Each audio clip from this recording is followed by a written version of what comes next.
고 남부지방과 제주도는 가끔 구름만 많이 끼겠습니다. 내일 아침 기온은 서울이 24도 등 전국이 20도에서 25도로 오늘과 비슷하겠습니다.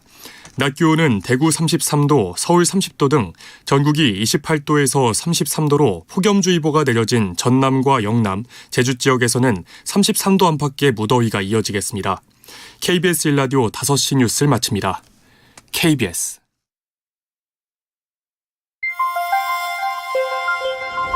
대한민국 중심 채널 KBS 1라디오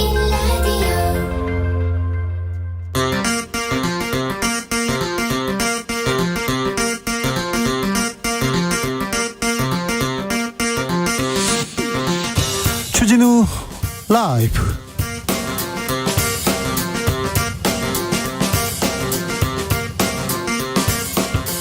(2022년 7월 19일) 화요일입니다. 안녕하십니까, 주진우입니다. 지지율 의미 없다, 연연하지 않는다, 윤 대통령이 그랬죠. 그런데 계속 지지율 떨어집니다. 결국 2주 만에 윤 대통령 답답함 토로합니다. 원인은 언론이 잘 알지 않느냐, 원인 알면 어느 정부나 잘 해결했을 것이다. 지지율 떨어지자 출근길 발언 짧아지고 김건희 여사 대외 활동 일단 멈췄는데요. 윤 대통령의 멘토로 알려진 심평 변호사가 지지율 50% 이상으로 확 올릴 묘수가 있다고 밝혔습니다. 직접 들어보겠습니다. 대우조선해양 하청 노동자들이 파업에 돌입한 지 50일이 다 돼갑니다. 국민 여러분 죄송합니다. 우리는 살고 싶습니다. 이렇게 외치면서 노조활동 보장하라, 임금 원상 복귀하라 요구합니다. 파업 장기화되자 윤 대통령 나섰습니다. 기다릴 만큼 기다렸다. 불법은 종식되어야 한다라고 밝혔습니다. 그러자 경찰청장 헬기 타고 거제에 내려갑니다. 공권력 투입 임박한 걸까요? 최가박당에서 짚어보겠습니다. 코로나 무섭습니다. 확진자 폭증 다시 시작됐습니다. 더블링이라고 하죠. 2배씩 늘어납니다. 80여일 만에 최대 수치 7만 명 기록했습니다. 아이고, 오늘 5만 명 기록하지 않을까 걱정했는데 7만 명 넘어섰습니다. 전문가들 8월에 20만 명, 30만 명 예상하고 있습니다. 다시 코로나 유행하는 걸까요? 주의할 점은 뭘까요? 이재갑 교수와 알아보겠습니다. 나비처럼 날아 벌처럼 쏜다. 여기는 주진우 라이브입니다. 오늘도 자중자애, 겸손하고 진정성 있게 여러분과 함께 하겠습니다. 코로나 확산세 다시 시작됐습니다. 정부는 거리두기 없이 과학 방역 내세우고 있는데요. 과학 방역이 뭐지? 궁금해하는 사람들 많습니다. 걱정하는 사람들도 많고요. 내가 각자 도생해야 되나, 이렇게 얘기하는 분도 있는데 저희가 코로나 재유행 관련해서 궁금한 점 다 풀어보겠습니다. 그러니까 궁금한 점 있으면 보내주십시오. 이재갑 교사 이렇게 풀어보겠습니다. 백신 접종 잘 하고 계시죠? 4차 백신 맞으신 분도 있으시죠? 네, 백신 접종 경험담도 알려주십시오. 샵 9730, 짧은 문자 50원, 긴 문자는 100원이고요. 콩으로 보내시면 무료입니다. 그럼 주진우 라이브 시작하겠습니다.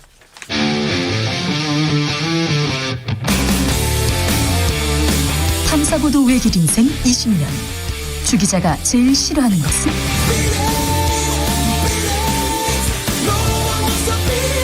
이 세상에서 비리와 부리가 사라지는 그날까지, 오늘도 흔들림 없이 주진우 라이브와 함께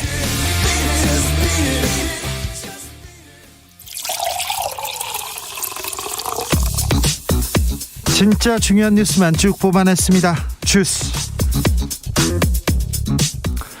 정상근 기자, 어서 오세요. 네, 안녕하십니까.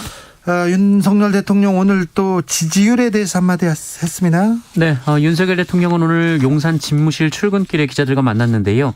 국정 수행 부정 평가가 높게 나오는데 원인을 어떻게 보고 있나라는 질문을 받고 원인은 언론이 잘 아시지 않습니까? 라면서 그 원인을 잘 알면 어느 정부나 잘 해결했겠죠 라고 말했습니다. 네.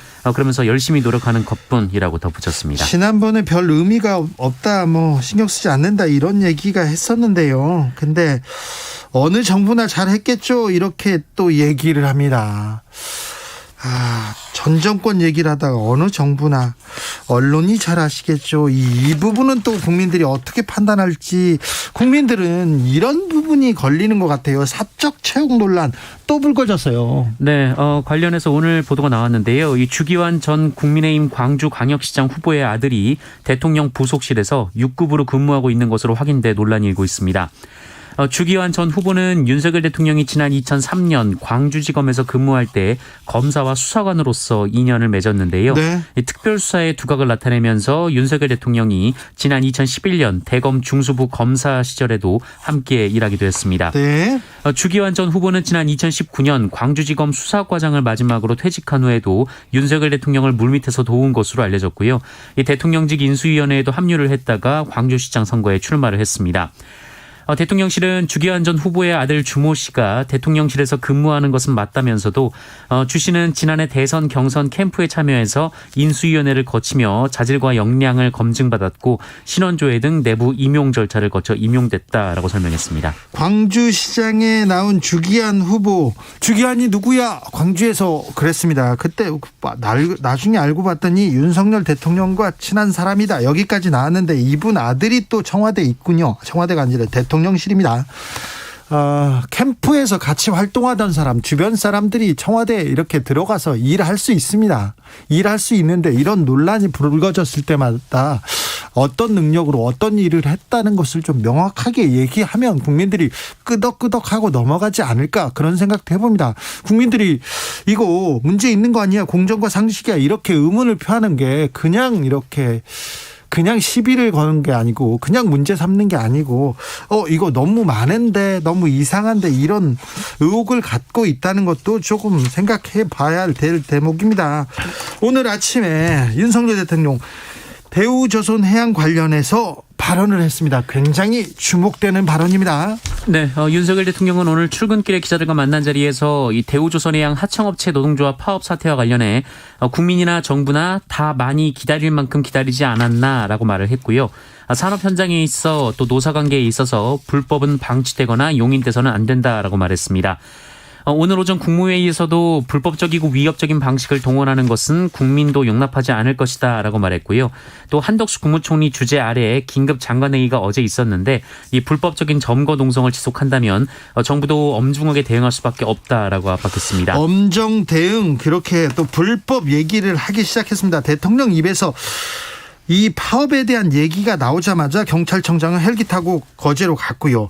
이거 공권력 투입 이렇게 시작되는 거 아니냐, 이렇게 얘기하는데 당사자들 반발합니다. 네, 관련돼서 대우조선해양 1번 독에서 점거 농성 중인 이 김영수 민주노총 금속노조 거제 통영 고성 조선하청 지회장이 걷잡을 수 없는 상황이 펼쳐질 것이다라며 반박을 했습니다.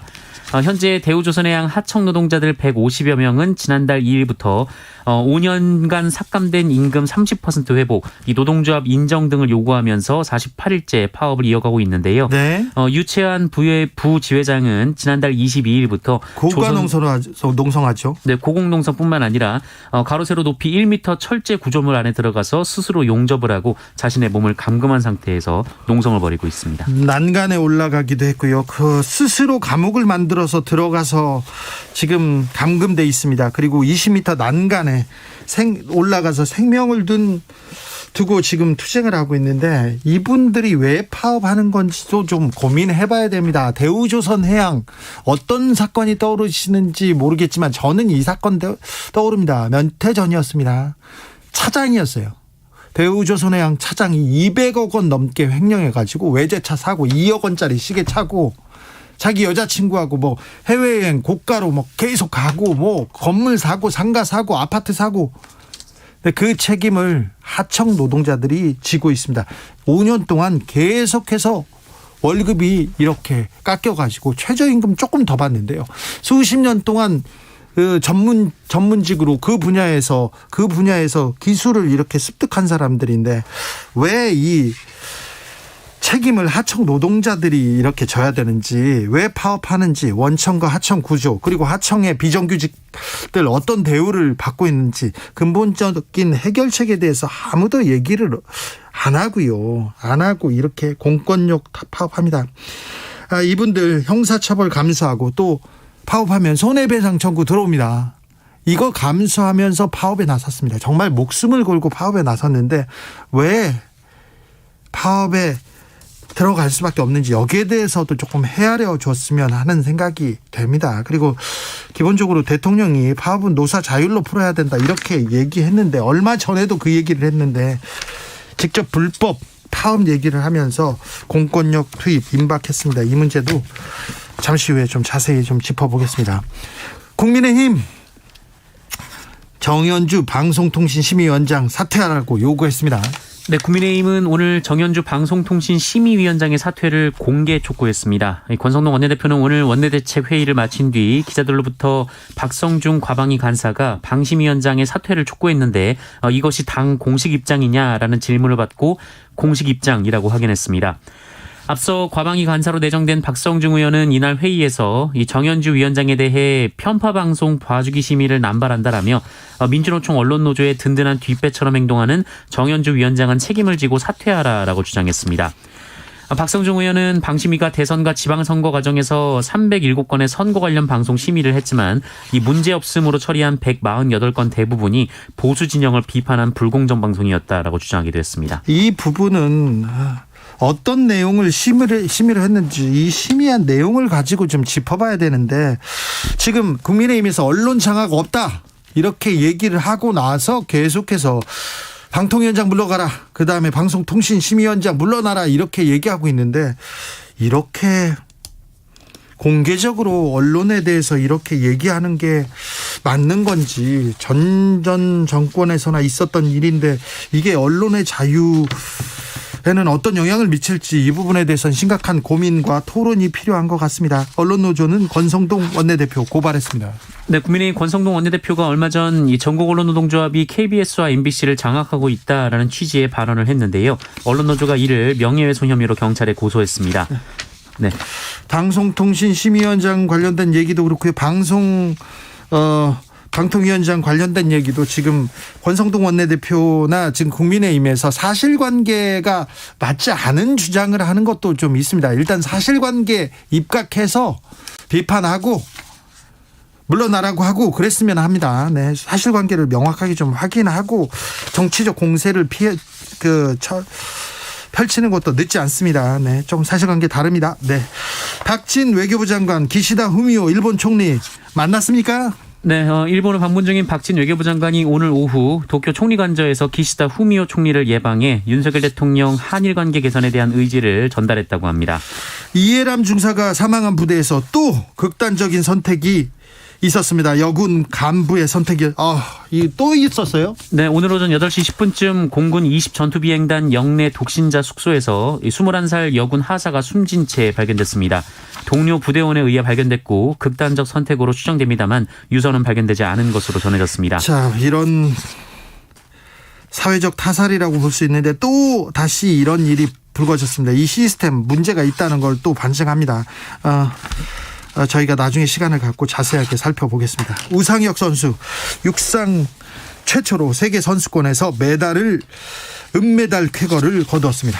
네, 우상혁 선수가 오늘 오전 미국에서 열린 2022 세계 육상 선수권 대회 남자 높이뛰기 결선에서 2m 35를 넘어 2위를 차지했습니다.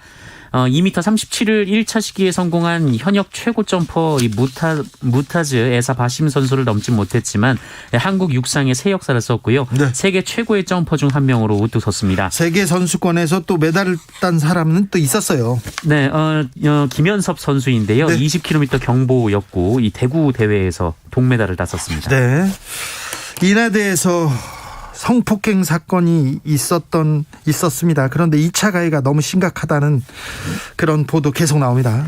네, 숨진 여성의 신상을 묻거나 사진을 찾는 등 도 넘은 2차 가해가 이어져서 유가족과 학교 본부, 총학생회가 공동대응 TF를 구성해서 법적 대응에 나서기로 했습니다. 이건 안 됩니다. 이건 더 큰 문제입니다. 네, 총학생회 비상대책위원회는 학교 게시판에 언론 보도 및 온라인에서 이번 사건에 대한 비윤리적 보도 및 확인되지 않은 사실, 악의적인 허위 사실이 유포되고 있다라면서 이 피해 학생에 대한 2차 가해를 다루는 체계적인 제보 접수 채널을 운영하고 법적인 방안을 통해 대처할 것이다라고 밝혔습니다. 이 사건이 발생한 이후에 언론이 여대생 옷 벗은 채 사망 이런 류의 선정적인 제목으로 얼마나 이거 기사 장사를 하는데 눈 뜨고 못 봐줄 정도의 문제였어요. 이 부분에 대해서는 언론에서도 조금 심각하게 잘못 반성하고 다시는 이런 일이 없도록 2차 가해 없도록 좀 살펴야 될 것 같습니다.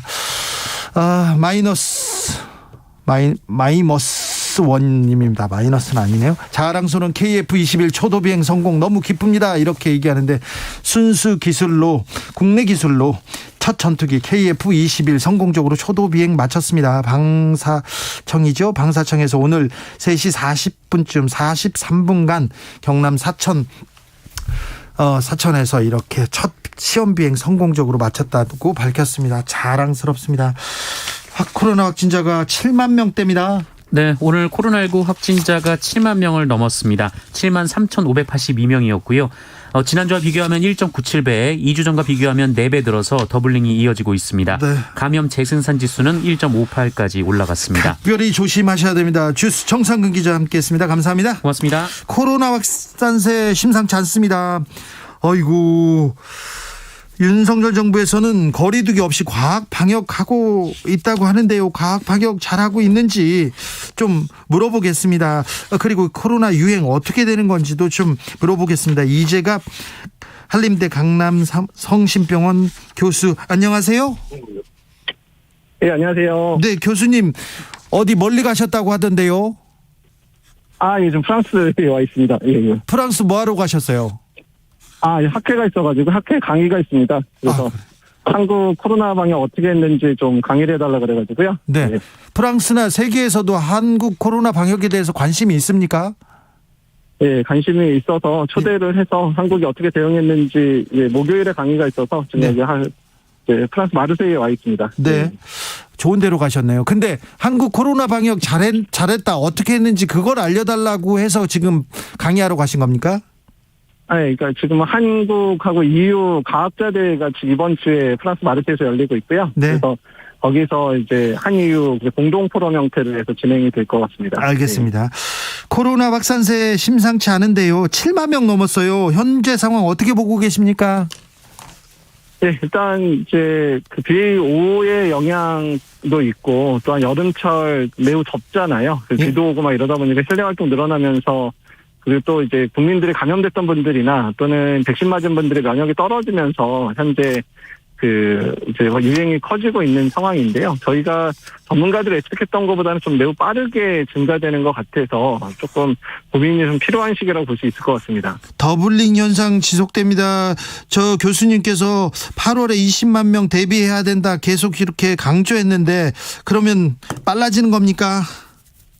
예, 일단 대부분 전문가들이 8월 말이나 9월까지 피크를 생각했는데 지금 속도면 8월 중순에도 20만 명 넘을 것 같고 일부 모델링에서는 확진자 규모가 30만 명도 넘을 수 있다라는 이야기가 또 나오고 있거든요. 네. 그래서 이제 이런 부분들 고려해서 정부의 대응 방향도 조금 수정돼야 되지 않을까 생각을 하고 있습니다. 질병청에서 신규 변이 재유행 빨라져서 국가주도 방역 지속 어렵다. 국가주도 방역이 어렵다 이렇게 얘기하면 좀 국민들은 좀 불안합니다. 그러니까 이제 표현을 좀 조심해야 되긴 하는데요. 그러니까 국가가 주도한다는 표현이 국가가 예전처럼 이제 거리두기를 직접 선도하고 또 여러 가지 방역 조건들을 내세우고 뭐 이런 부분들을 얘기하는 것 같기는 한데 다만 국가가 주도하는 부분하고요. 또 국가가 지원해야 되는 부분은 구분을 해줘야 되는데 국가 주도 방역을 안 해야 할 수 없다 그러면서 이제 국가가 이제 취약계층이라든지 이런 분들에 대한 그 지원책을 많이 줄인 부분들은 상당히 좀 문제가 있다고 보고 있거든요. 예. 그러니까 코로나가 이렇게 늘고 있는데 지원을 줄인다 이건 걱정인데 근데요 계속 이 정부에서 과학 방역 얘기하는데 이 과학 방역이 뭐지요? 그러니까 이제 지금 대통령실이라든지 보건복지부나 질병관리청 얘기를 종합하면, 그러니까 지금까지 2년 반 동안 우리가 겪어왔던 부분들에 대한 데이터를 바탕으로 해서 이제 방역 정책을 정하겠다라고 얘기를 하는 건데요. 네. 그래서 수리 모델링이라든지 아니면 여러 가지 빅데이터나 AI를 이용한 여러 가지 방법들을 동원하겠다 그러는 건데, 이게 사실 전 정권이나 현 정권이나 이제 코로나19를 대응할 수 있는 수단이라는 게 어차피 뻔하기 때문에 아주 차별화하기 쉽지 않을 것 같다라고 생각하시면 될 것 같습니다. 네. 기억 비읍 시훈님께서 코로나 방역 거리두기 다시 해야 되지 않습니까? 이렇게 물어봅니다.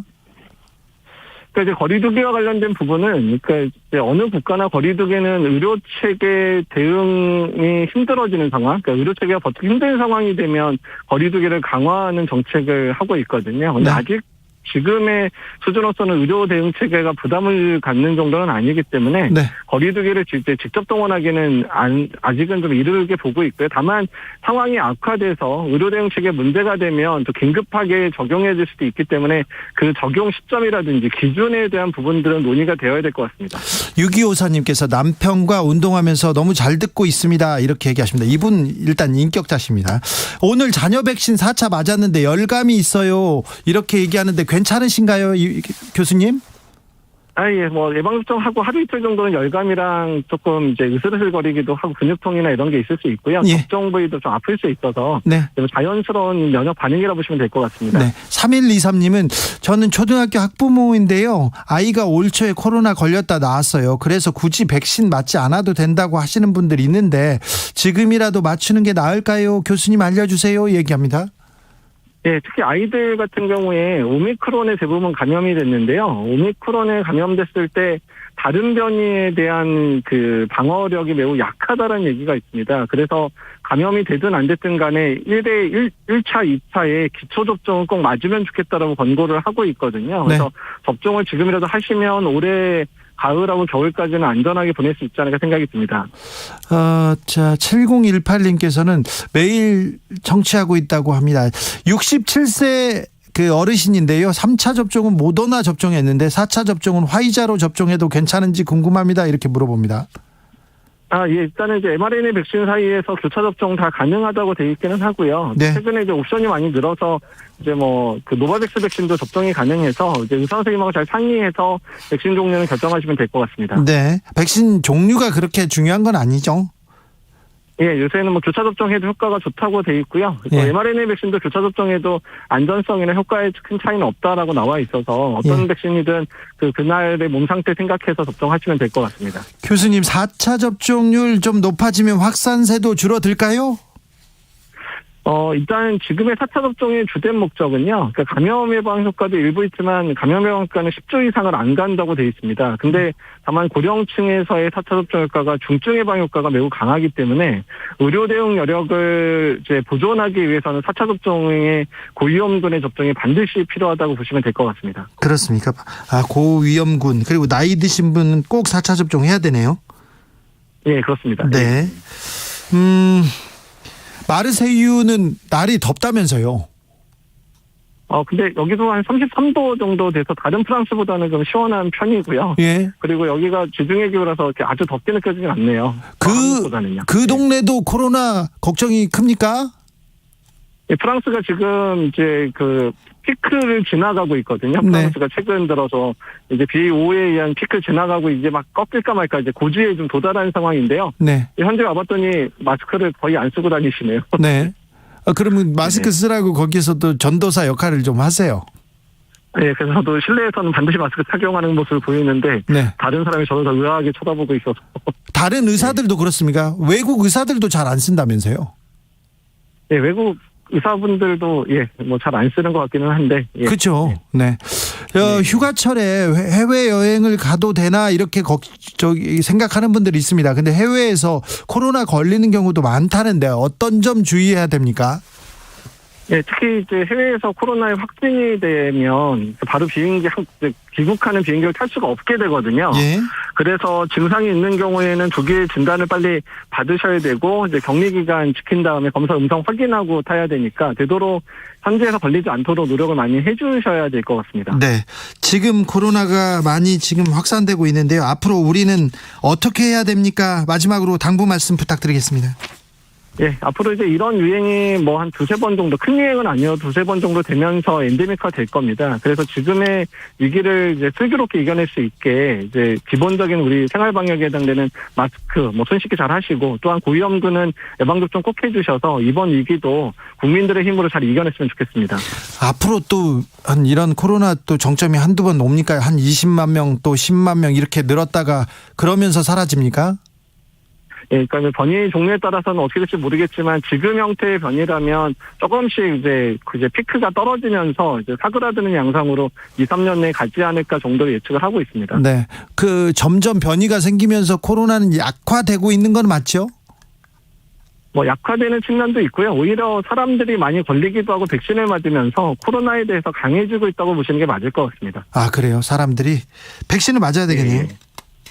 예, 백신 맞고 이제 그렇게 해주셔야 계속 강해져야지 이제 뭐 힘든 변이가 나와도 우리가 이길 수 있는 거거든요. 알겠습니다. 네, 건강히 잘 다녀오십시오. 예, 감사합니다. 이재갑 한림대 교수였습니다. 교통정보센터 다녀오겠습니다. 오수미 씨. 네, 시각 교통정보입니다. 오후 5시를 넘어가면서부터 퇴근 정체 시작된 것과 다름없는데요. 주요 도로를 중심으로 교통량이 빠른 속도로 늘어납니다. 경부고속도로 서울 방향 입장 휴게소부터 밀리기 시작하고요. 더 가서 안성, 오산, 동탄, 수원, 판교 일대까지 경기권 통과 내내 여러 번 속도가 떨어집니다. 서울 시구간으로 가서는 양재에서 반포 사이로 정체고요. 서해안고속도로 서울 방면도 바란부터 화성휴게소까지 6km 막히고 있고 다시 팔탄 분기점과 매송 휴게소 부근으로 각각 정체입니다. 또 광명에서 금천 쪽으로도 느리게 이동을 하고 있습니다. 평택 시흥간고속도로 시흥 방향 마도 분기점부터 송산마도까지 10km나 긴 구간에서 정체가 이어지고 있습니다. 지금까지 KBS 교통정보센터였습니다.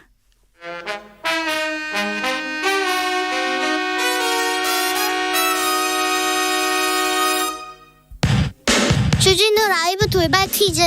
오늘의 돌발 퀴즈는 객관식으로 준비했습니다. 문제를 잘 듣고 보기와 정답을 정확히 적어 보내주세요. 전 세계 증시가 약세 흐름을 보이는 가운데 이것 제도를 다시 금지시켜달라는 개인 투자자들의 요청이 늘고 있습니다. 하지만 금융당국의 입장은 여전히 제자리 걸음인데요. 주가 하락에서 생기는 차익금을 노리고 실물 없이 주식을 파는 행위인 이것은 무엇일까요? 보기 드릴게요. 1번 공매도, 2번 건포도. 다시 들려드릴게요. 1번 공매도, 2번 건포도. 샵9730 짧은 문자 50원, 긴 문자는 100원입니다. 지금부터 정답 보내주시는 분들 중 추첨을 통해 햄버거 쿠폰 드리겠습니다. 주진우 라이브 돌발 퀴즈 내일 만나요.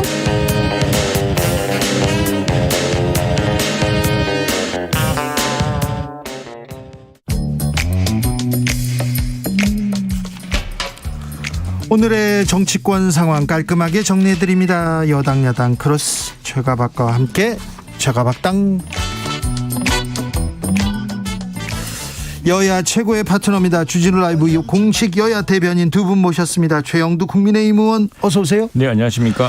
박성준 더불어민주당 의원 어서 오세요. 네, 안녕하세요. 네, 잘 지내시죠? 더운데. 네. 지역구 관리가 힘들죠? 요새 지역 열심히 다니고 있습니다. 오전에도 지역 다니고요. 네. 지역 행사들은 좀 많이 다니고 있습니다. 네, 최영두 의원은 어떠세요? 예, 요즘은 주중에 한 번씩 다녀오고요. 예. 주말에 주로 있고 주중에는 서울에 있고 그런데 네. 이제 우리는 늘 걱정이 이 자연재해 네. 이런 문제 늘 걱정입니다. 그렇습니까? 박성준 의원은 또 법을 냈어요. 종부세 이렇게 발의를 냈죠, 발의. 네, 예. 어떤 법을?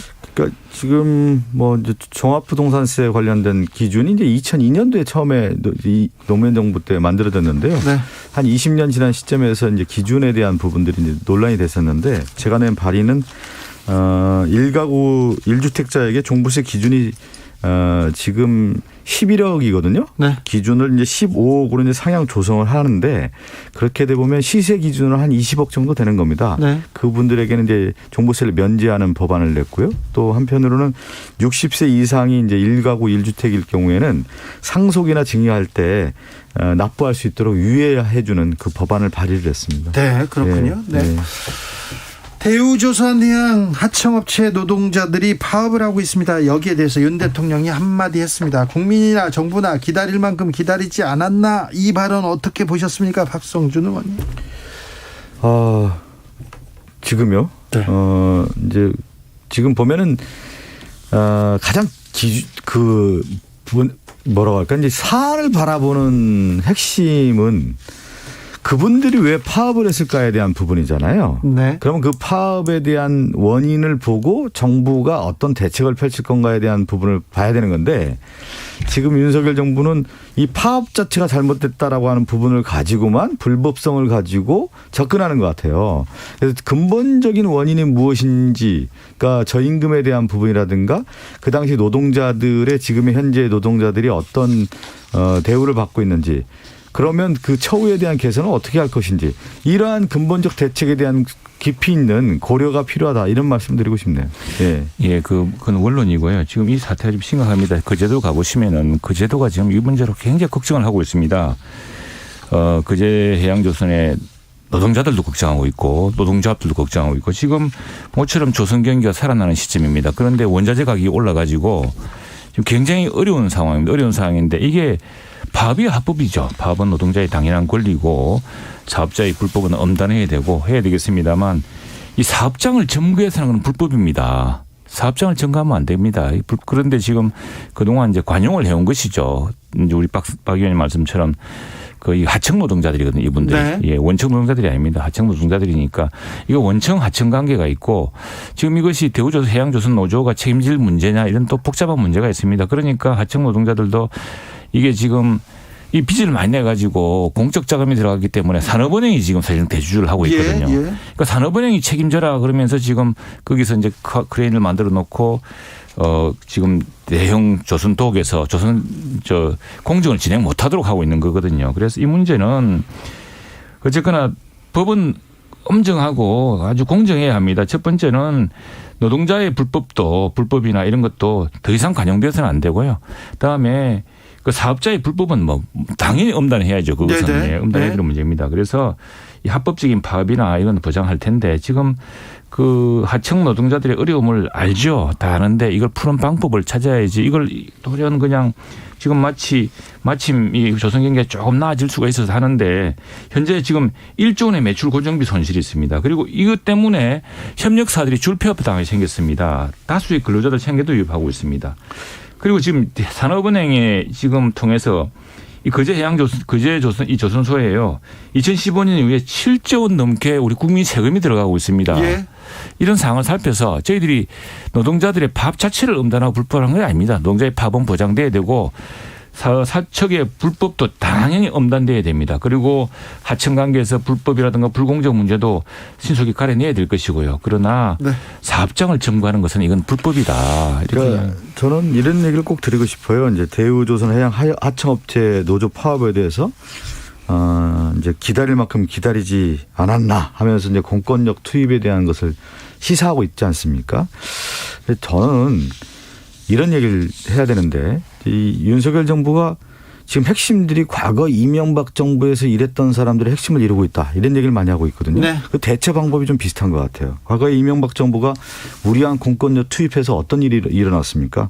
쌍용차 파업, 강제 진압, 그리고 용산 참사, 우리 사회에 돌이킬 수 없는 그런 큰 상처를 남기지 않았습니까? 이 문제를 접근할 때도 지금 말씀드린 것처럼 불공정한 하청 구조라든가 하청 노동자의 저임금 문제, 또 근무 환경, 이런 것들에 의해서 비롯된 거 아니겠습니까? 네. 그러면 좀 더 깊이 있게 대화해보고 소통하고 그런 가운데에서 했는데 안 되고 아니 제 있으니까. 말씀은 그러니까 좀 더 노력해보고 좀 더 생각을 해보라는 얘기지. 자, 과거에 왜 그런 참사들이 일어났습니까? 그랬을 때 섣부른 판단하고 무리한 공권력 투입에 의해서 용산 우리 사건 큰 같은 상처를 남기지 경우도 않았습니까? 내막을 잘 살펴봐야 됩니다. 용산 사건 다 살펴봐야. 지금 용산이 완전히 마철루가 들어서 가지고 바뀌었죠. 네. 근데 그 과정에서 이제 철거 문제 있었는데 물론 경찰의 작전 과정에서의 실수도 있었을 테고 그랬겠지만은 그 용산에요. 철구수를 가지고 총을 쏴대고 불법 점거를 한 사람들이 그 무법천지를 어떻게 그 몇 개월 동안 방치하다가 경찰이 이제 공권력 투입하면서 마찬가지로 큰 불행이 있었던 일입니다. 경찰도 1명 죽었습니다. 다치고. 예. 나는 그래야 되겠습니까? 그리고 또 하나는 지금 이제 과거에 우리가 전태일 열사가 하던 그런 시절이 아닙니다. 지금 대기업 노조들은 정부를 흔들 만큼 강력한 것이고요. 또 하나 지금 저기 뭡니까? 아까 말씀하신 것 중에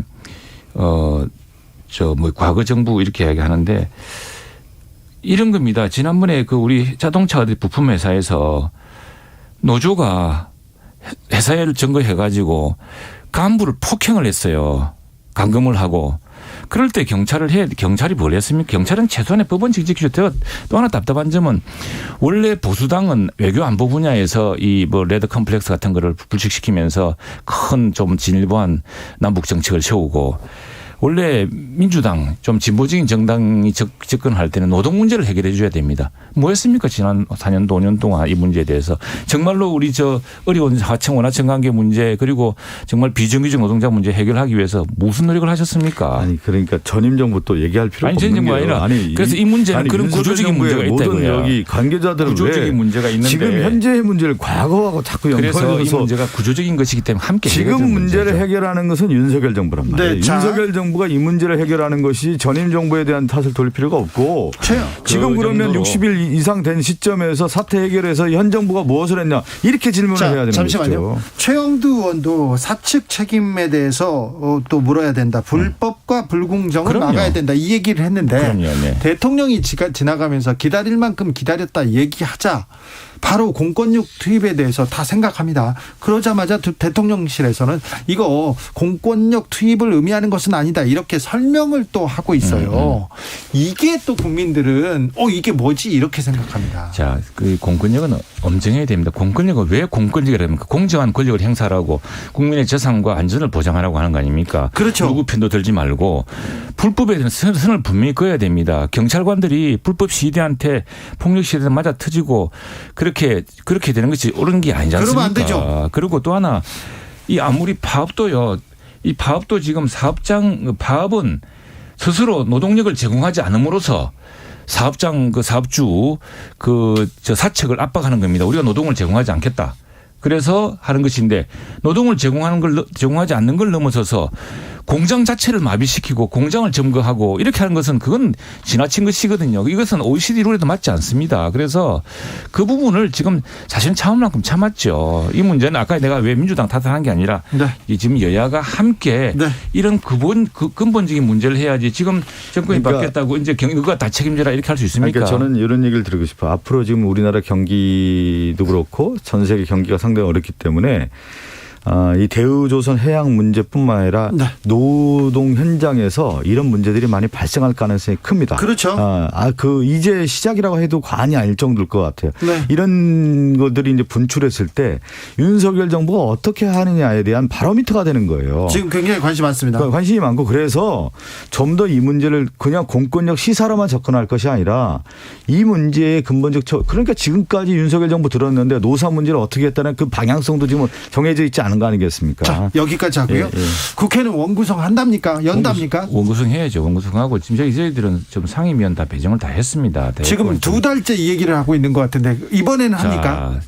참 이게 참 탓하기 한데 어쨌거나 소수 여당의 한계고요. 왜 우리는 양보하고 뭘 하고 싶고 하지만 다수 야당이 이렇게 강력하게 하면은 참 방법이 없는데 하나 말씀드릴게요. 지금 이게 근본은 그거 아닙니까? 법사위로 시작된 문제인데 법사위가 지난 20년 동안 제1당이 국회의장을 하면 제2당이 법사위원장을 하는 걸 원칙과 관행으로 민주당이 세워왔던 겁니다. 그런데 그걸 지난번에 다수당에 뺏어갔다가 그걸 돌려주는 걸 핑계로 온만 가지 조건을 붙이니 늦어진 거 아니겠습니까? 원구성 협상 지난번에 얘기 똑같이 했는데 오늘도 똑같이 얘기해야 되나요? 지금 이제 가장 걸리는 문제가 경찰권 그리고 방송권 방송에 대한 장악 저지를 위해서 야당인 민주당이 행안위와 과방위와 관련된 부분은 이제 사수하겠다 이런 입장인 겁니다. 특히 이런 얘기를 꼭 드리고 싶어요.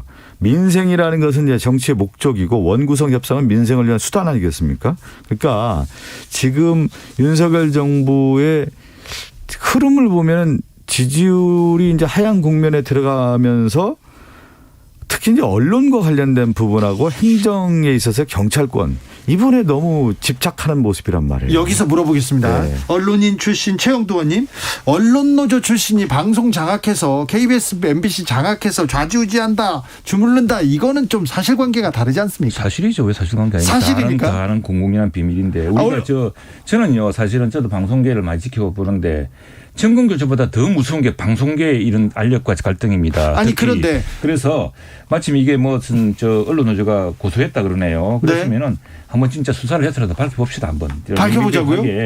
명백하게 이게 어떤 사안인지 이게 허위 사실인지 한번 밝혀보자고요. 아니, 국민들이 근데 다 알고 있는 사실인데. 최영도님. 이게 보십시오. 지금 진짜 우리 KBS 올 때마다 독립방송 독립시켜야 됩니다. 독립해야 됩니다. 예? 방송들 다 독립해야 되고요. 경영이라든가 이런 난을 국민들에게 다 이렇게 의존시키면서 할 필요 없고 공정한 방송을 해야 돼요. 공정한 방송해야죠. 그리고 지금 마침 그 시비를 가지고 이야기를 하시는데 지금 어느 경우든 원구성을 하더라도 민주당이 다수당입니다. 다수당이고 다 할 수 있습니다. 근데 왜 유독 이 문제를 지금 그동안은 민주당의 방심이 뭡니까 그 과방위는 이렇게 여당이 해오던 관령도 있고 그랬는데 또 이걸 또 이렇게 하시자고 그러는지 그리고 뭐 공영방송 지배구조 문제는 왜 이 순간 말이 바뀌는지 이렇게 방송에 집착하시는지 모르겠어요. 거꾸로 묻고 싶어요. 역대 정부하고 또 비교를 해야 돼요. 저는 이제 전임 정부와 비교를 하는 게 아니라 역대 정부의 정권의 흐름하고 좀 비교해 보는데 윤석열 정부 출범한 이후에 급해요. 일단 조급하고. 준비가 돼 있지 않은 상태에서 뭐를 한다라는 느낌을 받게 되는 건데 방송도 마찬가지입니다. 방송의 본령이라고 하는 것이 공정성이고 언론 노조도 공정한 방송을 위해서 지금까지 싸워왔던 거예요. 그런데 지금 윤석열 정부에서 이 방송과 관련된 부분을 과방위 같은 경우도 마찬가지인 거고요. 방송법과 관련된 부분에 있어서 접근을 할 때 공정한 부분을 접근하는 것이 아니라 약간이라는 표현보다는 실제 이것이 이념적으로 쏠려 있다라고 하는 접근 방식을 가져가서 방송이 우리 정권에 불이익을 주고 있다라고 하는 프레임을 가고 있단 말이에요. 그랬을 경우에 그것이 과연 명분이 있겠느냐 접근할 때 그렇게 봐야 될 것 같고요. 그러니까 이런 거예요. 현 정부가 지지율이 높거나 실질적으로 권력이 안정화됐을 때는 방송과 관련돼서는 실제 그렇게까지 개입을 하지 않아요. 그런데 이제 지금 어떻게 보면 상당히 좀 초조한 느낌인 게 방송과 관련된 부분에 대해서 지나치게 더 관심을 갖고 이 부분에 대해서 이제 접근하는 것 자체가 윤석열 정부가 왜 이렇게 조급한지는 모르겠다. 참 박성준 박윤 그런데 자 지금 언론 노조들이 먼저 시작을 하지 않았습니까? 무슨 방송 독립하자, 방송 뭘 하자 그러고 했는데 자 보십시오. 지금 저희들 방송 장악할 힘도 없고요. 아시지 않습니까? 민주당이 이렇게 180석 가까운데 뭘 할 수 있겠습니까? 아무것도 못 바꾸는데. 알겠어요. 아니, 알겠어요. 그렇게 한 게 아니고. 그다음에 또 하나는 자, 보십시오. 지금 이런 것들이 방송사 내부의 내부 고발과 팩스들이 다 있습니다. 방송사라고 지금 민주노총에 소속된 언론노조만 있는 게 아니에요. 지금 제1노조, 제2노조, 제3노조, MBC도 그렇고 KBS도 그렇지 않습니까? 그 노조에서 지금 지난 몇 년 사이에 있었던 일에 대해서 낱낱이 고발이 나오고 있습니다. 그거 다 나중에 한번 발표해야 안 되겠습니까? 그런 거고. 근데 어느 경우든 지금 앞으로 2년간은 우리 국민의힘이 무슨 수를 하더라도 민주당이 이 문제에 대해서 공정하게 접근해 주지 않으면 방법이 없습니다. 방법이 없는데 왜 그래서 그 문제는 가지고 중전에는 보통 이 행안위는 또 왜 우리가 찾아야 되냐면 행안부는 정부 직제 문제라든가 또 지방정부와의 협력 문제 때문에 해야 됩니다. 그리고 또 뭐 지금 아마 경찰국 때문에 그런 것 같은데 네네. 경찰국 이거는 지금 민정수석실이 없어졌어요. 옛날에는 행안부 장관을 거치지 않고 행안부 없이 그냥 대통령과 대통령실과 경찰이 직접 해가지고 인사하고 뭐고 다 했습니다. 지금 민정수석실이 없기 때문에 경찰위원회와 또 행안부와 이런 정부 직제에 따라서 해야 되거든요. 그렇기 때문에 하자는 것인데 지금 행안부하고 과방위를 왜 이렇게 민주당이 집착을 하는지 오히려 그렇다고 다른 합니다. 문제도 좀 더 얘기하고 싶은데 다른 이슈로 넘어가겠습니다. 네. 국민의힘 분위기는 괜찮습니까? 저기 권성동 원내대표 직무대행 발언 계속해서 논란이 되는데 국민의힘 내부에서는 별 이견이 없죠? 그렇죠. 그리고 뭐 또 장전 의원이 또 말씀이 거칠다라고 이렇게 이야기하니까 그것도 인정을 하고 뭐 그런 면도 있고 하니까 그렇게 하고 있습니다. 지금 저희들은 이게 여러 가지 지금 내후외환 상황 아니겠습니까? 굉장히 어려운 상황입니다. 특히나 집권 2년 차에 뭐 다 걱정하시다시피 또 경제적으로도 외교 안보적으로도 여러 가지 국회 내 사정도 어렵고 그래서 뭐 하나같이 지혜를 모으고 힘을 합쳐야 될 시기죠. 그런 데는 변함이 없는 것 같습니다. 그런데 참 제가 권력의 그 흐름이라고 하는 얘기를 자꾸 하는데 비슷해요. 항상 보면은 권력 내부 투쟁이 이제 시작된 거거든요. 권성동 원내대표하고 장제원 의원이 이제 시작되는 거고 윤석열 대통령을 만들었다는 제1등 공신이라고 하는 부분들이 어떻게 보면은 윤석열 정부에 있어서 지금 부담을 주기 시작한 거예요. 실제 이제 권력 내부 투쟁을 하면서 그리고 이 부분을 좀 저는 이제 스타일이라고 할 수가 있는 건데 제가 이제 법사위를 하면서 권성동 원내대표와 장제원 의원의 그 말하는 패턴이라든가 행동이라든가 이런 모습을 볼 때 융화되기는 사실 어려운 모습이거든요. 제가 볼 때. 그러니까 권력을 창업을 할 수 있어도 수송을 해서 권력을 배분을 하기는 어려운 거예요. 왜 그러냐면 권력에 대한 그 집착력이라고 하는 것 이미 보여주고 있지 않습니까? 그랬을 경우에 실제 지금 과정에서 봤을 때는 이미 예견된 과정 아니겠느냐 이렇게 좀 보고 있어요. 민주당은 지금 당권 경쟁 어떻게 돼가고 있습니까? 어대명과 반대파 이렇게 또 갈리기도 한데 그렇게 구분할 필요는 없는 것 같아요. 왜 네. 그러냐면 이제 언론에서는 항상 뭐 예를 들면 과거에 뭐 친문이냐 반문이냐 이렇게 나누기를 네네. 좋아하고 지금 이제 당대표 선거와 관련해서 이재명 후보 이제 반 이재명이냐 이렇게 아니면 비 이재명이냐 이렇게 나누는 건데 네. 당대표에 있어서의 자기가 무엇을 할 것인가에 대한 것을 보여줘야 되는 거 아니겠습니까? 네. 그 싸움인 것이지 하나의 어떤 큰 개파의 의미로서의 당대표 선거는 아니다. 이렇게 봐야 되는 것이죠. 어떻게 보고 계십니까? 저는 이제 민주당도 그렇지만 이 당대표 체제 왜 이럽니까? 나 그리고 또 하나는 지금 이제 원내정당입니다. 민주당이 180석이고요. 지금 굉장히 급하지 않습니까? 뭐 여야 협상도 하고 하지만 사실 소수당에 지금 끌려가고 있는 것인데 이제 우리가 사실 이전에 한 20여 년 전이죠. 원래는 원내 총무였습니다. 예, 원내 이게 총무였죠. 이제 그 과거 권위주의 정권 때 또 참 우리 제왕적 총재들이 있을 때 네. 그때 한때는 또 대통령이 또 실제로 당 총재이기도 했어요. 그런데 네. 이게 우리 원내 정당의 원칙에 맞지 않다 그래서 사실은 대통령도 더 이상 맞지 않고 있고 당 대표 체제라는 게 사실 유명무실해졌거든요. 유명무실한 게 사실은 의미가 많이 줄어들었는데 근데 유독 지금 이렇게 다시 나오는 근데 옛날에는 원내 총무라 그랬습니다. 예. 지금 원내 대표라 그러거든요. 네. 원내 대표가 국민이 각 지역에서 부여하고 또 국민이 비례대표로 주어서 한 만큼 열심히 일해서 정부를 견제하고 정부를 견인해서 상권 분립을 통해서 국가가 처한 당면한 과제를 해결하는 것이 원내 정당의 과제인데 원내 정당의 옥상옥을 떡 만들어 가지고 난 사실 우리 당에도 그렇고 민주당도 그렇고 이 체제 좀 제고해야 된다고 생각합니다. 선진국가에 이런 나라가 없습니다. 미국 볼까요? 미국에는 전국위원회라는 게 있는데 그건 선거를 위한 근데 네. 프라이머리 같은 걸 준비하게 하는 네. 그런 조직일 뿐입니다. 그다음에 독일이라든가 이런 나라들은 내각제 국가이기 때문에 당이 원내정당이 곧 정부거든요.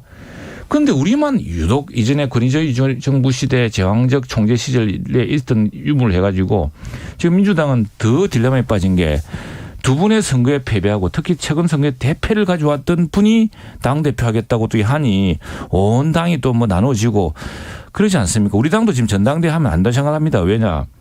아니 나라가 이렇게 어려운데 여당이 지금 그거 하겠다고 온 당원들이 나서고 또 국민들을 한다고 또 뭐 당 지도부이며 당의 모든 중진들이 나서는 것이 이게 뭐 난 쓸데없는 선거라 생각합니다. 그런 것들은. 아니 당대표 선거도 이제 이기는 민주당으로 이제 만들기 위한 어떤 과정에서 이 당대표 선거를 하는 거고요.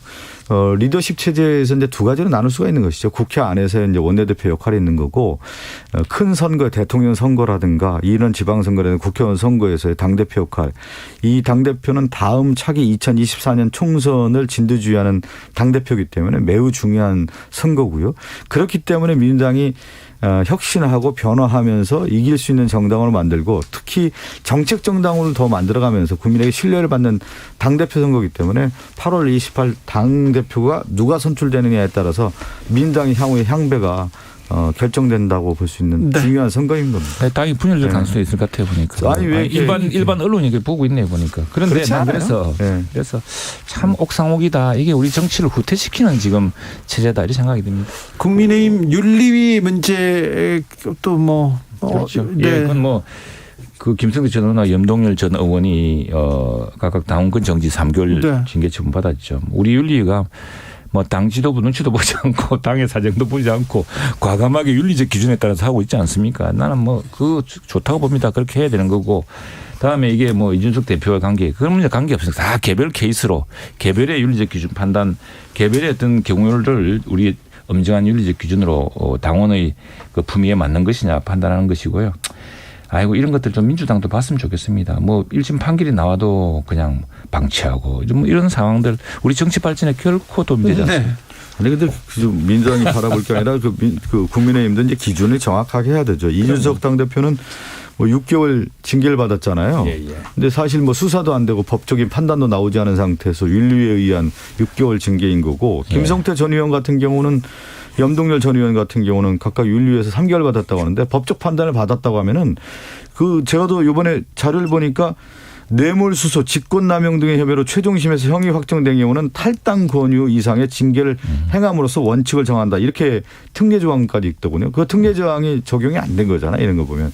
그러니까 당에서 있어서의 이준석 당대표의 적용 기준과 김성태 전 의원, 염동열 전 의원 기준이 완전히 다른 것이죠. 이분들의 평당원이니까 이제 그렇겠죠. 아무래도. 아니죠. 그건 아니고. 그리고 사실 이준석 대표는 이 경우는 사실은 대표기 때문에 그 책임을 져야 된다는 이런 측면이 또 윤리 판단에 보면 있었거든요. 박성준 저는 볼 때 이준석 당대표가 대선에서 결정적인 1등 공신이에요. 저는 권성동 대표나 이 장지원 의원보다 제 1등 공신은 이준석 대표 아니겠어요? 근데 이준석 당대표를 지우기 위한 작업에서 나온 거잖아요. 이 사건 자체가요. 예. 최영두 의원 서운하시길. 아니 저는 서운하지 않습니다. 아니 저도 안타깝죠. 왜냐하면은 이 힘을 모아야 될 시기에 그런 윤리 징계가 나왔지만 그런 말이 있습니다. 이 불씨를 덮으려고 하면은 그 가만히 다 타버린다는 말이 있거든요. 저는 한번 보자고요. 저는 이준석 당대표를 인정하는 이유 중에 하나가 뭐냐면 대선 과정에서 그 당시 야당이었잖아요. 국민의힘이 대여 투쟁의 선봉장이었어요. 그리고 확실한 이슈 파이팅을 한 반면에 지금 대통령 선거 끝난 이후에 권성동 원내대표나 장제원 의원은 여당 자체를 분열시키는 요인이잖아요. 그러니까 이준석 대표는 야당을 결집시켰던 인물인 반면에 지금 뭐 권성동 의원과 장제원 의원 같은 경우는 분열의 요소가 큰 거죠. 그렇습니까? 예, 저는 그렇게 봅니다. 그는 뭐 남의 당 이야기에 대해서 그렇고. 저도 아까 우리 당 당내 분란의 요소가 있다고 해서 말씀을 드린 겁니다. 민주당 내에서 지금 서로 논하고 이렇게 이야기하지 않습니까? 그런데 윤리 판단은 그렇기 때문에 그거는 어떤 그걸 무슨 전제를 한 것은 아니고 그건 당원으로서 그런 것들에 대한 일정한 품격을 이제 그런 기준을 이야기한 것인데 저는 뭐 그건 여전히 이 문제를 이제 이준석 대표가 어떻게 하고 그다음에 이후의 절차에서 경우에 따라서는 또 여러 가능성이 있기 때문에 지금 여당에서 하기는 어렵다 생각합니다. 최영두, 박성준 두 분한테 최가박당 잘 들었습니다. 감사합니다. 네, 감사합니다. 고맙습니다.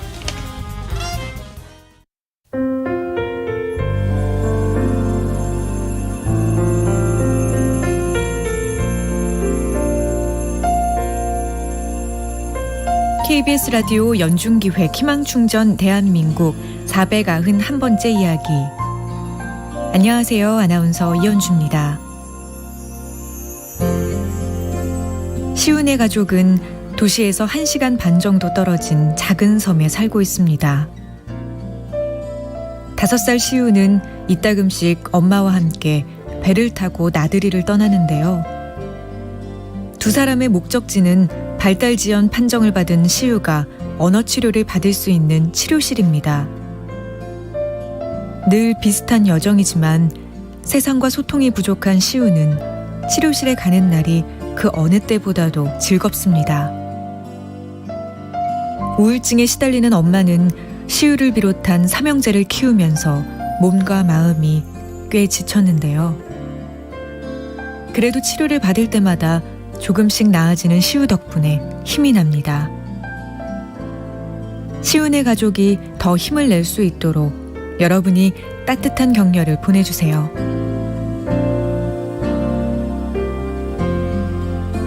여러분의 따뜻한 손길이 희망의 빛이 됩니다. ARS 060-700-1580 060-700-1580 한 통화 3,000원으로 희망을 선물해 주세요. KBS 라디오 연중기획 희망충전 대한민국은 초록우산 어린이재단, 인탑스 주식회사 그리고 청취자 여러분과 함께합니다. ARS 060-700-1580 한 통화 3,000원입니다.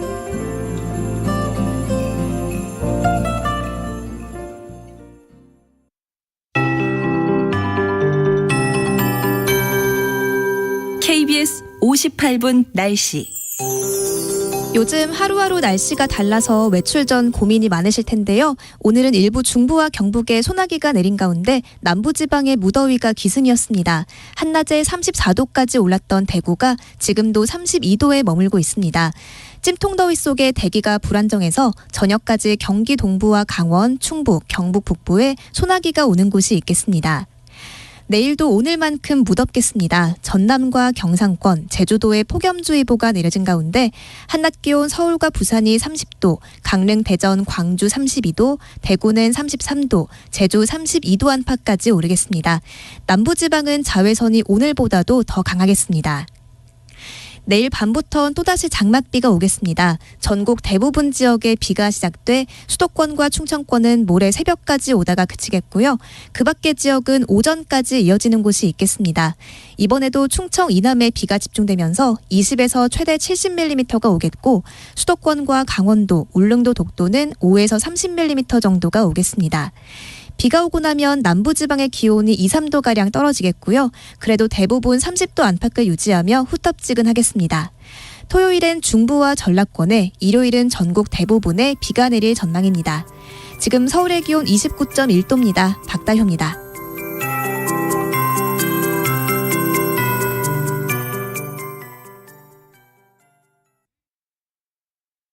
정성을 다하는 국민의 방송 KBS가 6시를 알려드립니다. AM 711kHz, FM 97.3MHz, KBS 1라디오입니다. HLKA.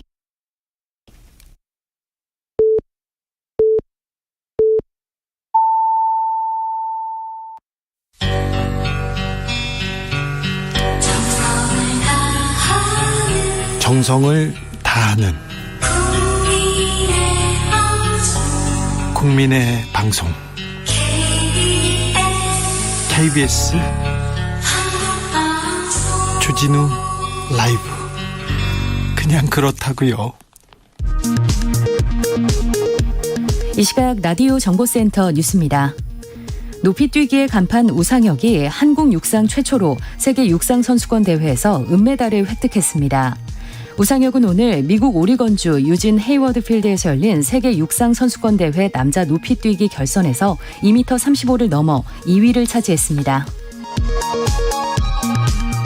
고 이해람 중사가 근무했던 공군 부대에서 여군 간부가 숨진 채 발견됐습니다.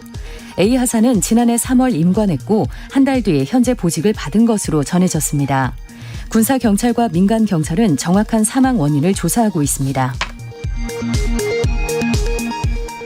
순수 국내 기술로 만들어진 첫 전투기 KF-21이 성공적으로 초도 비행을 마쳤습니다. 방위사업청은 KF-21이 오늘 오후 3시 40분쯤부터 약 43분간 경남 사천 한국항공우주산업 인근 공군 제3훈련 비행단에서 첫 시험 비행을 성공적으로 마쳤다고 밝혔습니다.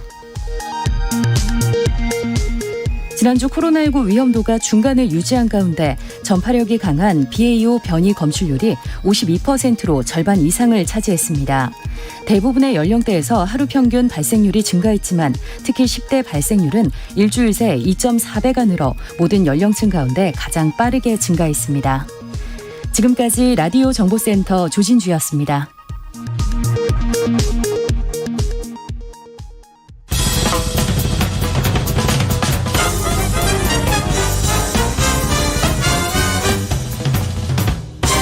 훅 인터뷰. 모두를 위한, 모두를 향한 모두의 궁금증 훅 인터뷰. 윤석열 대통령이 고민이 있을 때 조언을 청한다는 분입니다. 최근 대통령실 그리고 지지율, 당내 상황에 대해서 뼈 있는 조언 아낌없이 날립니다. 이준석 대표한테도 이렇게 세련된 일배 아니냐 이렇게 얘기도 하고 이런 얘기도 하셨어요. 이준석은 인가이 안 된다 이런 얘기도 하셨습니다. 권성동 대표한테는 또 꿈 깨라, 자기 자리를 지켜라 이런 얘기도 했는데 윤 대통령의 여러 고민들 한번 이분하고 좀 한번 풀어보겠습니다. 심평 변호사 모셨습니다. 안녕하세요. 안녕하십니까. 네. 반갑습니다. 네. 전 한국 헌법 학회장 하셨어요. 예. 판사도 하셨고요. 예. 그리고 시인이시죠? 그렇죠. 네. 예, 예. 정식 시인이시죠. 등단한. 시인이기도 합니다만은 네. 저는 농부도 하고 있습니다. 아, 그렇습니까? 어떤 농사를? 거의 모든 그런 건 다 하고 있죠. 아, 그렇습니다. 과거에는 벼농사도 했는데 네. 요즘은 이제 벼농사는 좀 뒤로 미루고 네. 밭농사만 주로 하고 있습니다. 그렇습니다. 밭농사가 또 손이 많이 가는데. 그렇죠. 네. 저는 매일 아침에 일어나서 네. 이 노동을 하죠. 아, 그렇습니까? 예. 자, 그래도 또 정치에 대해서도 관심 그리고 걱정을 많이 하십니다. 자, 윤석열 대통령 걱정도 많이 하시는데 윤 대통령 지지율이 왜 떨어집니까? 왜 이렇습니까? 뭐 여러 가지 그 원인이 있을 수 있겠죠. 뭐 조금 막 길게 제가 말씀을 드리자면은 뭐 첫째, 여소야대가 뭐 심하죠. 네. 국회가 하는 역할이 대단히 큰데. 네. 대통령으로 뭐 그 당선이 됐습니다만은 그 어떤 주도적인 정국 운영이 쉽지 않고 또 그 우리가 또 생각할 수 있는 것이 그 뭐 정부 기관이나 그 국제 기관의 장들이 네. 문정무대 인사들이라서 그분들이 어떤 면에서는 그 몽디를 부리고 있고 무엇보다도 지금 그 전 세계적으로 그 경제적인 그 폭풍이 그 미래 닥치고 있지 않습니까? 네. 이런 상황에서 뭐 국정 운영은 더욱 그 선택의 범위가 좁아질 수밖에 없고, 네. 뭐 이런 것들을 우리가 들 수가 있겠습니다만은, 뭐 그 어쩌면은 더 중요한 것은 뭐 윤 대통령이 그 아마 이 안정의 방점을 둔 인사를 그 지금까지 해왔습니다만은, 네. 그것이 그 국민에게 감동을 주는 인사는 아니거든요. 네. 지금까지 역대 정부를 봐도 처음에 이 조각 단계에서 이 반드시 그 국민의 신망을 넣는 분들을 많이 등용을 했죠. 네. 막 그런 모습이 조금 약하지 않았나. 네. 그리고 나아가서 이제 우리가 말이죠. 한 역사적으로 봐서 산업화 그다음에 민주화의 단계를 거쳤죠. 지금은 이제 저는 제가 공정세상 연구소를 운영하고 있습니다만은 이제는 공정의 이념이 우리 사회가 목마르게 바라고 있다고 생각합니다. 공정의 이념. 그렇죠. 예. 근데 이 공정과 상식을 좀 표방하고 대통령이 됐는데 윤 대통령 공정한가 이렇게 묻고 있습니다. 그렇죠. 우선 윤 대통령께서 이 공정의 이념이 우리 사회에 프리베일하기 위해서 어떤 조치들을 취해야 되는데, 막 그런 것이 그런 모습이 보이지 않아서 많은 국민들이 실망을 하고 있는 거죠. 네, 내각이나 그리고 대통령실 그리고 당에서 대통령을 도와주지는 않는 것 같습니까?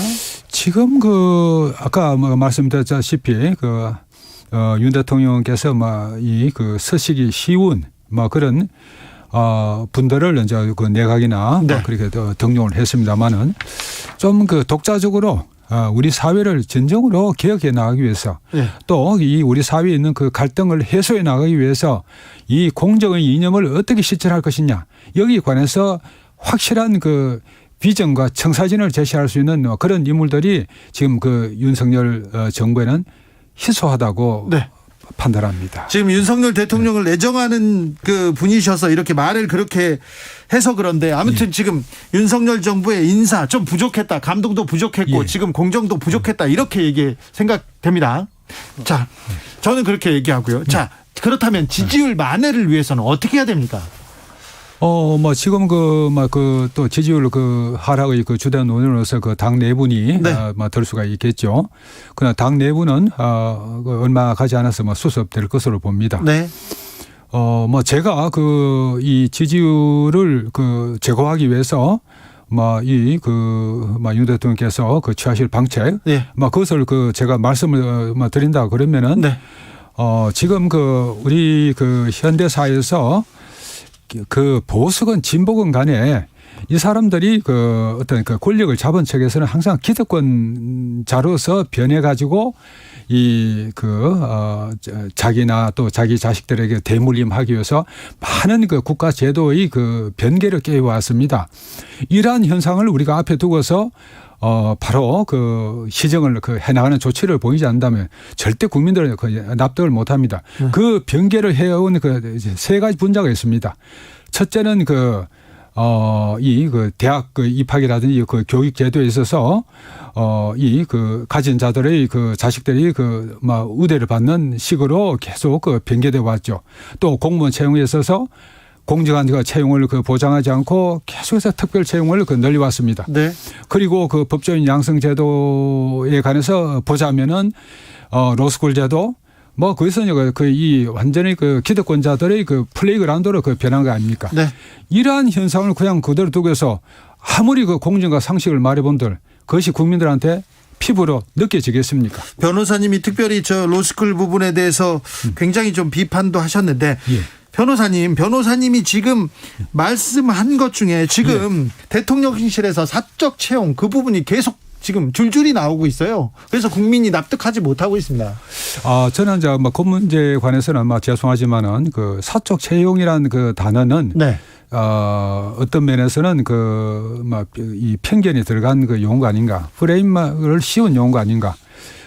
과거 어느 정부건 간에 네. 그 선거 캠프에 그 열심히 그 공헌을 한 사람은 청와대 직원으로 채용하고 했던 것이 사실 아닙니까? 그렇죠. 그러나 그 여기서 더 나아가서 이제 좀 다른 요소가 있다는 것이지 이것을 그 사적 채용으로 단정하는 것은 좀 무리가 있다고 생각합니다. 그런데 황 사장 아들, 우 사장 아들, 누구 동생 막 이렇게 계속 나오니까 그렇죠. 예. 나오긴 많이 나오잖아요. 그는 그 민주당 정부에서도 마찬가지였어요. 그랬어요? 예. 네. 그런데 변호사님은 문재인 대통령 이렇게 만들기에 굉장히 또 노력을 하고 공도 많이 세우시고, 네. 그랬죠. 그런데 왜 문재인 정부가 아니가 왜 윤석열이 대통령이 돼야 된다고 주장하신 겁니까? 결정적인 이유가 뭡니까? 제일 결정적인 이유는 조국 사태를 계기로 해서 그 문재인 정부를 그 구성했던 그 핵심 세력이 그 운동권 세력이라고 할 수 있죠. 이 그 분들이 그 가지는 어떤 그 무능함과 이선적인 태도, 여기에서 그 저는 이래서는 안 되겠다. 그리고 그 대통령이 갖는 리더십이 너무 약하다. 그리고 이제 그 박근혜 전 대통령이나 문재인 전 대통령께서 이 10년을 그런 그 허약한 리더십 하에서 우리 국정이 그 표류해 왔다고 저는 판단했습니다.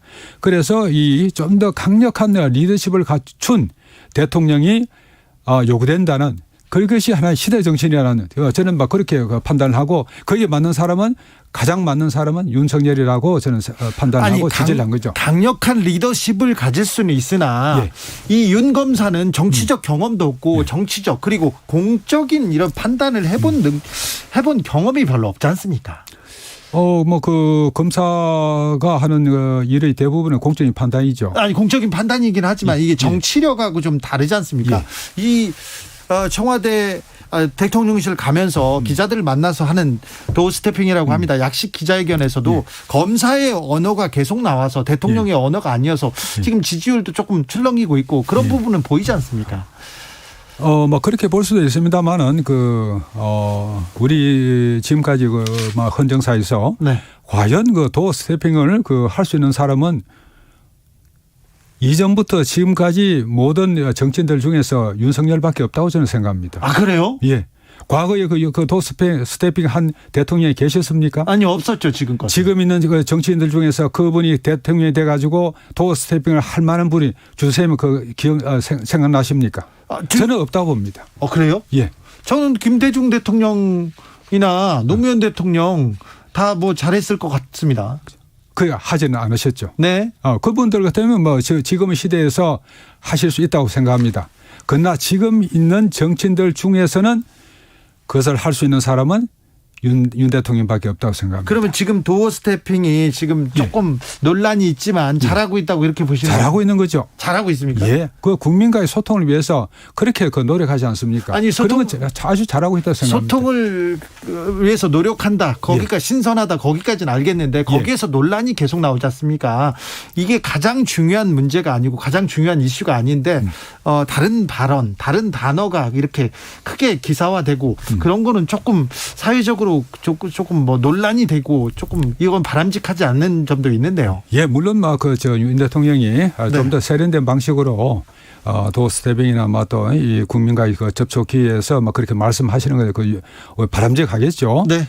그러나 지금 약간의 단점, 드러난 단점으로 이 도어 스태핑이 가지는 국민과의 원활한 소통을 위한 노력. 그걸 양자를 비교해 본다면 후자가 훨씬 더 크다고 생각합니다. 알겠습니다.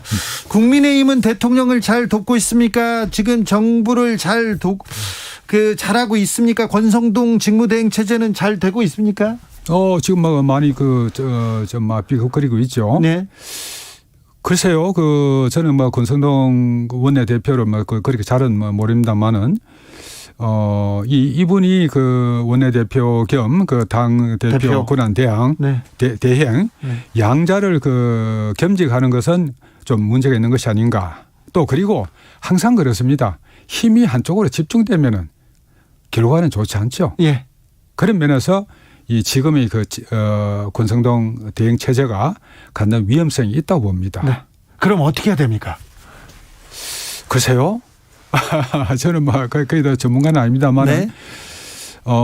새로운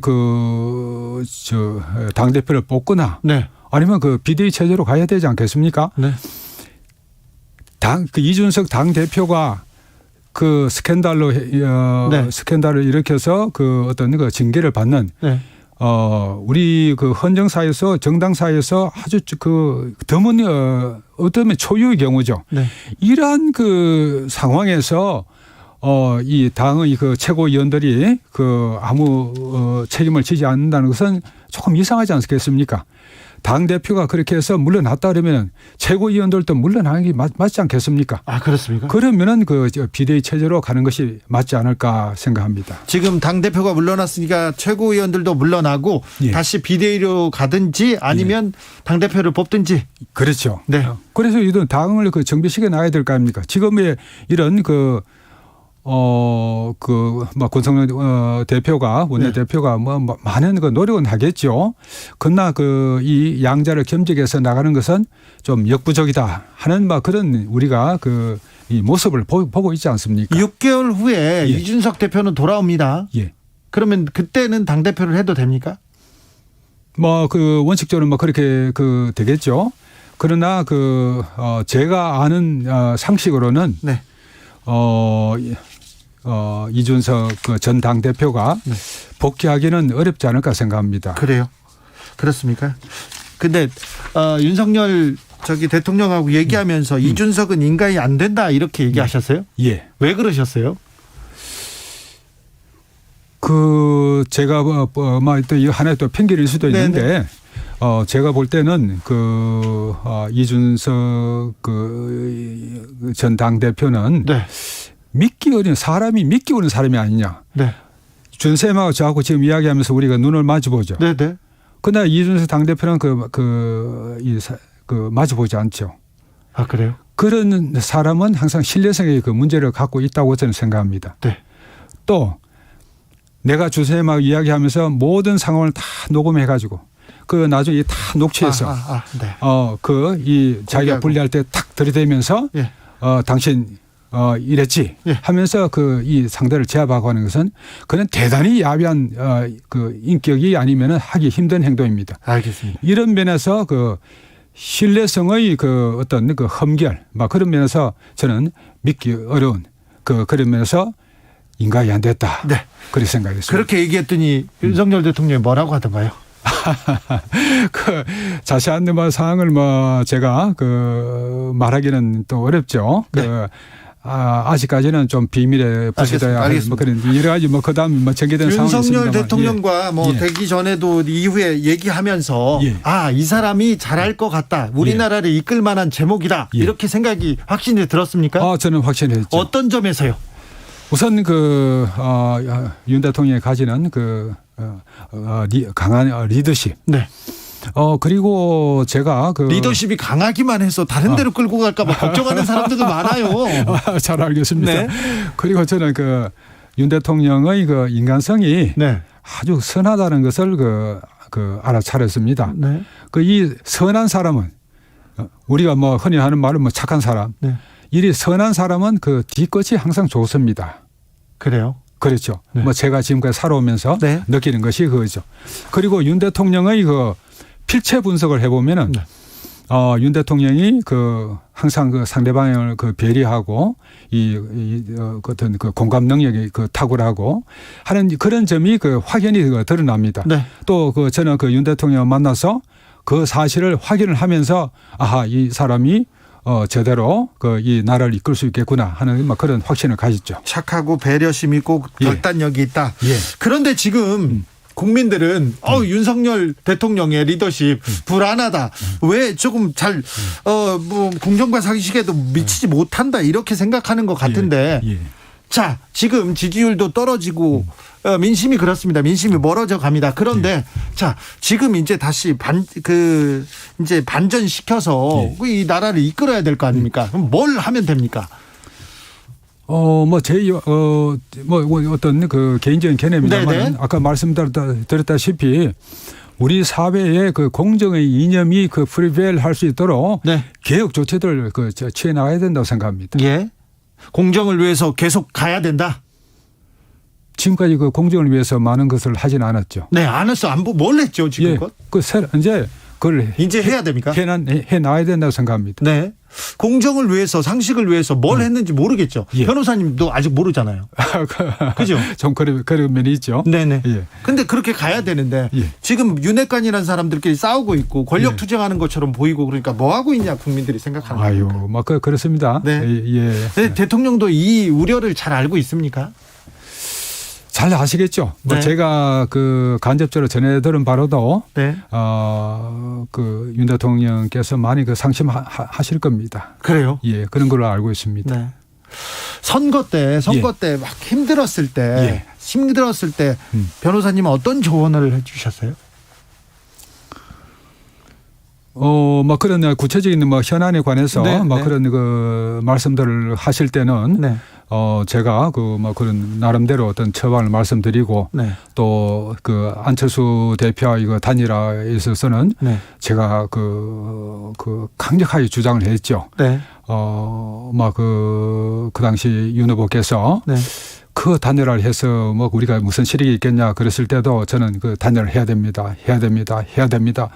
그렇게 말씀을 하면서 어떤 때 12시가 넘어서까지 계속 전화 통화를 하면서 단일화를 제가 고집을 했습니다.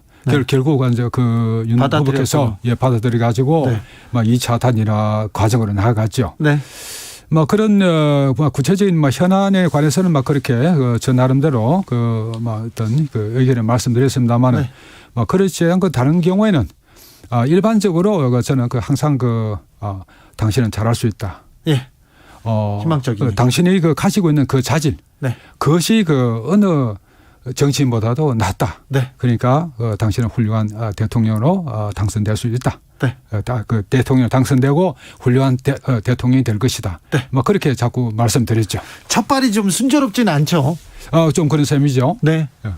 이제 잘 하겠죠.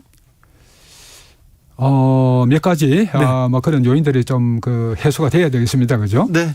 주선생님도 동의하시겠습니다만. 네네. 많이 해소하셔야 됩니다. 네. 그렇죠. 알겠습니다. 잘 이 정부가 그리고 윤석열 대통령이 잘 다시 민심을 이렇게 받고 민심에서 멀어지지 않도록 조언 많이 부탁드리겠습니다. 네. 심평 변호사와 얘기 들어봤습니다. 감사합니다. 고맙습니다. 정치 피로, 사건 사고로 인한 피로, 고달픈 일상에서 오는 피로. 오늘 시사하셨습니까? 경험해보세요. 들은 날과 안 들은 날의 차이. 여러분의 피로를 날려줄 저녁 한 끼 시사 추진우 라이브.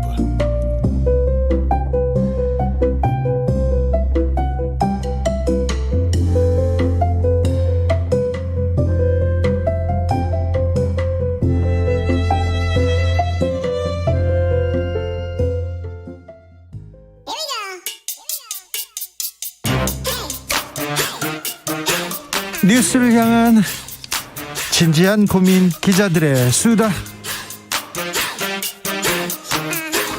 라이브 기자실을 찾은 오늘의 기자는 은지옥이요. 시사인 김은지입니다. 오늘 준비한 첫 번째 뉴스부터 가보겠습니다. 네, 국민의힘 중앙윤리위원회가 김성태, 염동열 전 의원에게 당원권 정지 3개월 징계를 내렸습니다. 이분들은 다 재판에서 유죄가 나온 분들이죠? 네, 확정됐습니다. 네. 두 분 다 채용 비리로 유죄를 받았는데요. 네.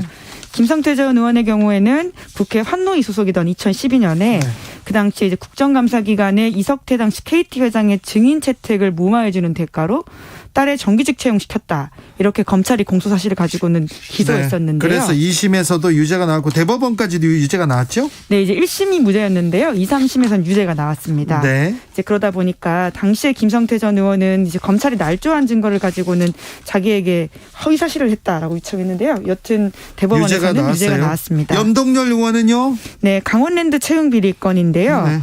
네, 이 사건은 1, 2, 3심 모두 유죄가 나와서 확정이 된 바가 있습니다. 네, 이분은 뭐 지인이나 아는 사람들 부정하게 채용하도록. 네. 이분도 좀 억울하다고 많이 했어요. 왜냐면 나하고 비슷한 권성동 원내대표는 무죄 받았는데 이게 뭐야 이렇게 얘기하는데 그럴 수도 있습니다. 그런데 이 두 분들은 채용 비리와 관련돼서 유죄를 받았거든요. 근데 대법원 확정됐는데 당원권 정지 3개월. 네, 이제 아무래도 이준석 대표와 관련해서 비교될 수밖에 없는 상황이긴 한데요. 네. 그것도 그렇고 지금 국민의힘 당원 단계에 따르면 뇌물수수나 직권남용 혐의와 관련돼 있는 사람들은 이제 탈당 권유를 한다 이런 내용들이 있는데요. 네. 그런데 지금은 당원권 정지 관련돼서 나왔잖아요. 그 국민의힘에서는 당규상의 당원 징계가 경고, 당원권 정지, 탈당 권유, 제명 이렇게 나눠져 있는데 이제 그렇게까지 가지 않았기 때문에 이 부분에 대한 지적들이 나오고 있다라고 볼 수 있고요. 그러니까 윤리의 잣대가 뭐야 이렇게 물어보겠네요, 다. 네, 당내에서도 이제 그렇게 지적하는 사람들이 있다라는 이야기가 나오고 있습니다. 네, 뭐 또 죽은 사람 갖다 부관 참시하는 거냐 이렇게 얘기하는 사람도 있더라고요. 근데 징계와 이제 혐의는 다르다라는 이야기들을 많이 하니까요. 네. 예. 아무튼 이준석 대표의 징계 그리고 다른 사람들의 징계의 잣대 얘기 계속 나오겠습니다. 다음 뉴스로 가보겠습니다. 네, 사형제에 대한 위헌 심판이 이루어지고 있습니다. 이번이 세 번째인데 매우 중요한 이런 또 뭐 토론입니다. 네, 1996년 2010년에 이어서 헌법재판소가 사형제가 헌법에 위반되는지 아닌지를 판단해 보는 게 이번에 세 번째입니다. 그래요? 네, 과거에는 7대2, 5대4로 다 합헌 판결이 난 바가 있는데요. 이번에는 어떻게 될지. 네, 숫자가 점점 줄어왔기 때문에 좀 바뀔 수도 있지 않느냐 이런 이야기들이 나오고 있는데요. 네. 위헌 결정을 내리려면 재판관 9명 가운데 6명 동의가 필요하거든요. 네. 한국에서는 마지막으로 사형 집행이 이뤄진 게 1997년 12월 달입니다. 김영삼 대통령 때죠. 네, 이제 그러다 보니까 사실상 한국에서는 더 이상 집행하지 않아서 외국에서는 사실상 사형제가 없는 나라다 이렇게 보고 있긴 한데요. 네. 그럼에도 불구하고 제도로서 존재하기 때문에 이것들을 없애자 말자 이런 이야기 나오고 있습니다. 그래서 이번에는 또 어떤 결정이 나올까. 보수 정권에서 사형 집행을 하면 또 사형 집행을 하면요. 지지율이 조금 올라가요. 그래서 또 이걸 또 그렇진 않겠죠. 네, 사형제 존치와 관련해서는 실제로 여론이 더 우세한 건 사실인데요. 네. 예, 물론 사형제를 집행하지 않았다고 해서 사형 선고가 없었던 건 아닙니다. 네. 그동안에도 사형 선고한 사형수들이 있는데요. 지난해 말 기준 복역하고 있는 사형수가 59명이라고 하는데 근데 오늘 아침 한겨레 신문 보도에 따르면 지금까지 정부가 사형을 집행한 통계를 정확하게 파악하지 못하고 있다. 이런 지적이 있습니다. 아, 그래요? 그렇군요. 네. 이렇게 발표 시기에 따라서 건수가 많게는 390명 넘게 차이가 난다고 하는데요. 우선은 이 제도 자체에 대해서 짚어보기 전에 제대로 된 데이터를 가지고 와야 되는 게 아니냐 이런 비판이 나오고 있습니다. 네, 알겠습니다. 다음 뉴스 만나볼까요? 네, 중국이 2분기 경제 성장률이 0.4%로 추락했습니다. 매우 중요한 뉴스입니다. 중국의 경제 성장률이 곤두박질칩니다. 우리한테 엄청나게 큰 영향을 미칩니다. 네, 한국 경제는 보통 중국 경제와 커플링이 되어 있기 때문에 여러모로 좀 눈길이 가는 뉴스일 수밖에 없는데요. 역대 두 번째 성장률이라고요? 낮은? 네, 그러니까 중국에서 이러한 조사를 발표한 이후에 1999년 이후에 가장 낮은 성장률 두 번째라고 하는데요. 첫 번째가 코로나 초기였습니다. 2020년 1분기에는 마이너스 성장률을 기록한 바가 있는데요. 그 이후에는 계속해서 세계 경제 견인차로 불릴 정도로 중국 경제는 좀 계속 성장해온 편입니다. 그런데 부동산 불안하다 떨어진다 그런 얘기 하더라고요.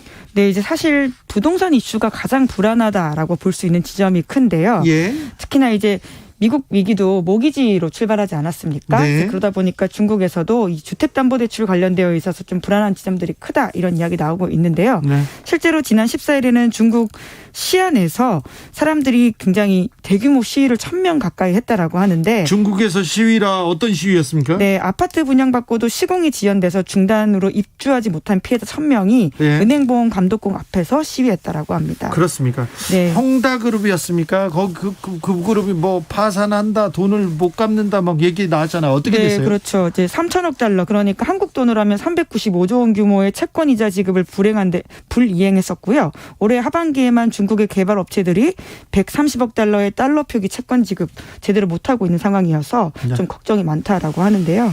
자, 시진핑 주석 좀 부담이 큽니다. 지금 대내외적으로 뭐 압박이 심할 것 같은데요. 네, 3년임 준비하고 있기 때문에 국내 정치적인 안정이 아주 중요하다라고 볼 수 있는데요. 당장 경제 부분들이 통제되기 어려운 지점들이 있어서. 근데 코로나 봉쇄를 이렇게 심각하게 그냥 이렇게 막을 수밖에 없는지 모르겠어요. 특별히 상하이 주변을 이렇게 봉쇄해가지고 거기는 뭐 경제 침체로 굉장히 국가적으로 큰 충격이 있던데. 네, 그 대가가 이번에 나왔던 두 번째 낮은 성장률이라고 볼 수 있습니다. 네. 이제 그런 제로 코로나 그리고 경제 성장률이 두 개가 같이 가기가 쉽지 않다 보니까 나온 결과이긴 한데요. 우선은 경제 정책 부응하기 위해서 여러모로 좀 조치를 할 것으로 보이긴 하는데. 어떻게 이게 진행될지, 그리고 그 관영 언론과 웨이보와 같은 중국 소셜 미디어 이런 걸 통제하고 있기 때문에 내부적으로 어떤 상황이 정확하게 돌아가는지가 좀 파악되지 못하는 것도 있습니다. 언제까지 통제로 이렇게 맞설 건지, 전 세계가 이제 코로나를 벗어나려고 가는데 중국만 이렇게 봉쇄하고 있다가 나중에 중국에서 터지면 어떻게 하지, 이런 걱정도 좀 됩니다. 중국 사람한테 물어봤어요. 언제까지 이렇게 니네들은 중국 이렇게 통제할 거야. 그러니까 그래야 통계치라도 통제하지, 이렇게 얘기를 하더라고요. 그런데 중국이 코로나를 통제한다, 경제 침체된다, 우리나라한테는 어떤 영향? 걱정입니다. 중국 변수. 네, 어제는 미국의 또 이렇게 불안한 소식을 전해드렸는데 오늘은 또 중국의 불안한 소식 전해드렸습니다. 네, 기자들의 수다 불안함을 전했습니다. 시사인 김은지 기자와 함께했습니다. 감사합니다. 네, 감사합니다. 교통정보센터 다녀오겠습니다. 오수미 씨. 네, 이 시각 교통정보입니다. 서울 시내에서 돌발 소식이 많은데요. 먼저 동부간선도로 성수 분기점 방면으로 노원교를 지나서 3차로에 추돌 사고가 발생해 여파로 수락 지하차도 진입점부터 많이 밀리고 있습니다. 올림픽대로 잠실 방향으로도 영동대교 4차로에 승용차 간 추돌 사고가 일어났고요. 뒤따르는 차량들로 막히고 있습니다.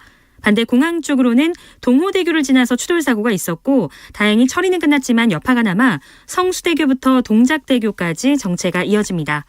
강남순환로 수서 방향으로는 관악터널 3차로에 고장난 차가 서 있어서 차로 변경에 유의를 해주셔야겠고요. 수도권 제1순환고속도로 일산 판교 방향으로는 김포에서 송내까지 15km나 막히고 있는데 이 사이 김포 부근에서는 사고도 발생해 갓길에서 수습이 진행되고 있으니까 조심하셔야겠습니다. KBS 교통정보센터였습니다.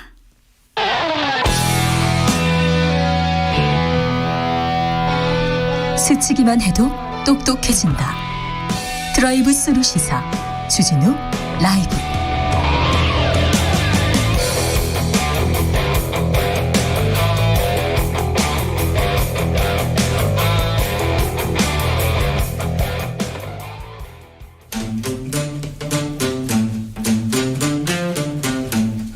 청년의 포기와 패기로 대한민국 정치를 새롭게 하겠습니다.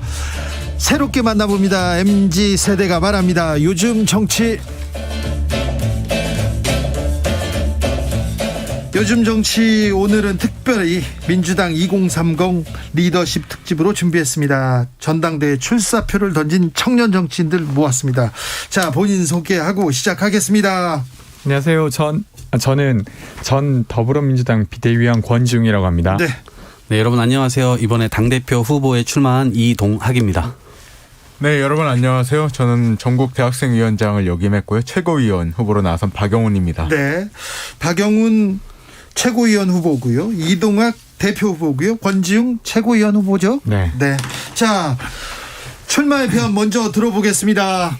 네, 이 망가져버린 정치를 좀 고치고 싶다, 이러한 생각을 가지고 나왔고요. 어느 한쪽이 무너져서 다른 쪽이 선택받고 아무런 개선을 하지 않아도 선택받으면 다시 국정을 꾸려갈 수 있는, 그래서 국민들에게 사실상 이 정치가 역할을 하지 못하고 도움을 줄 수 없는 상태에 이르러 있다라고 진단을 하고요.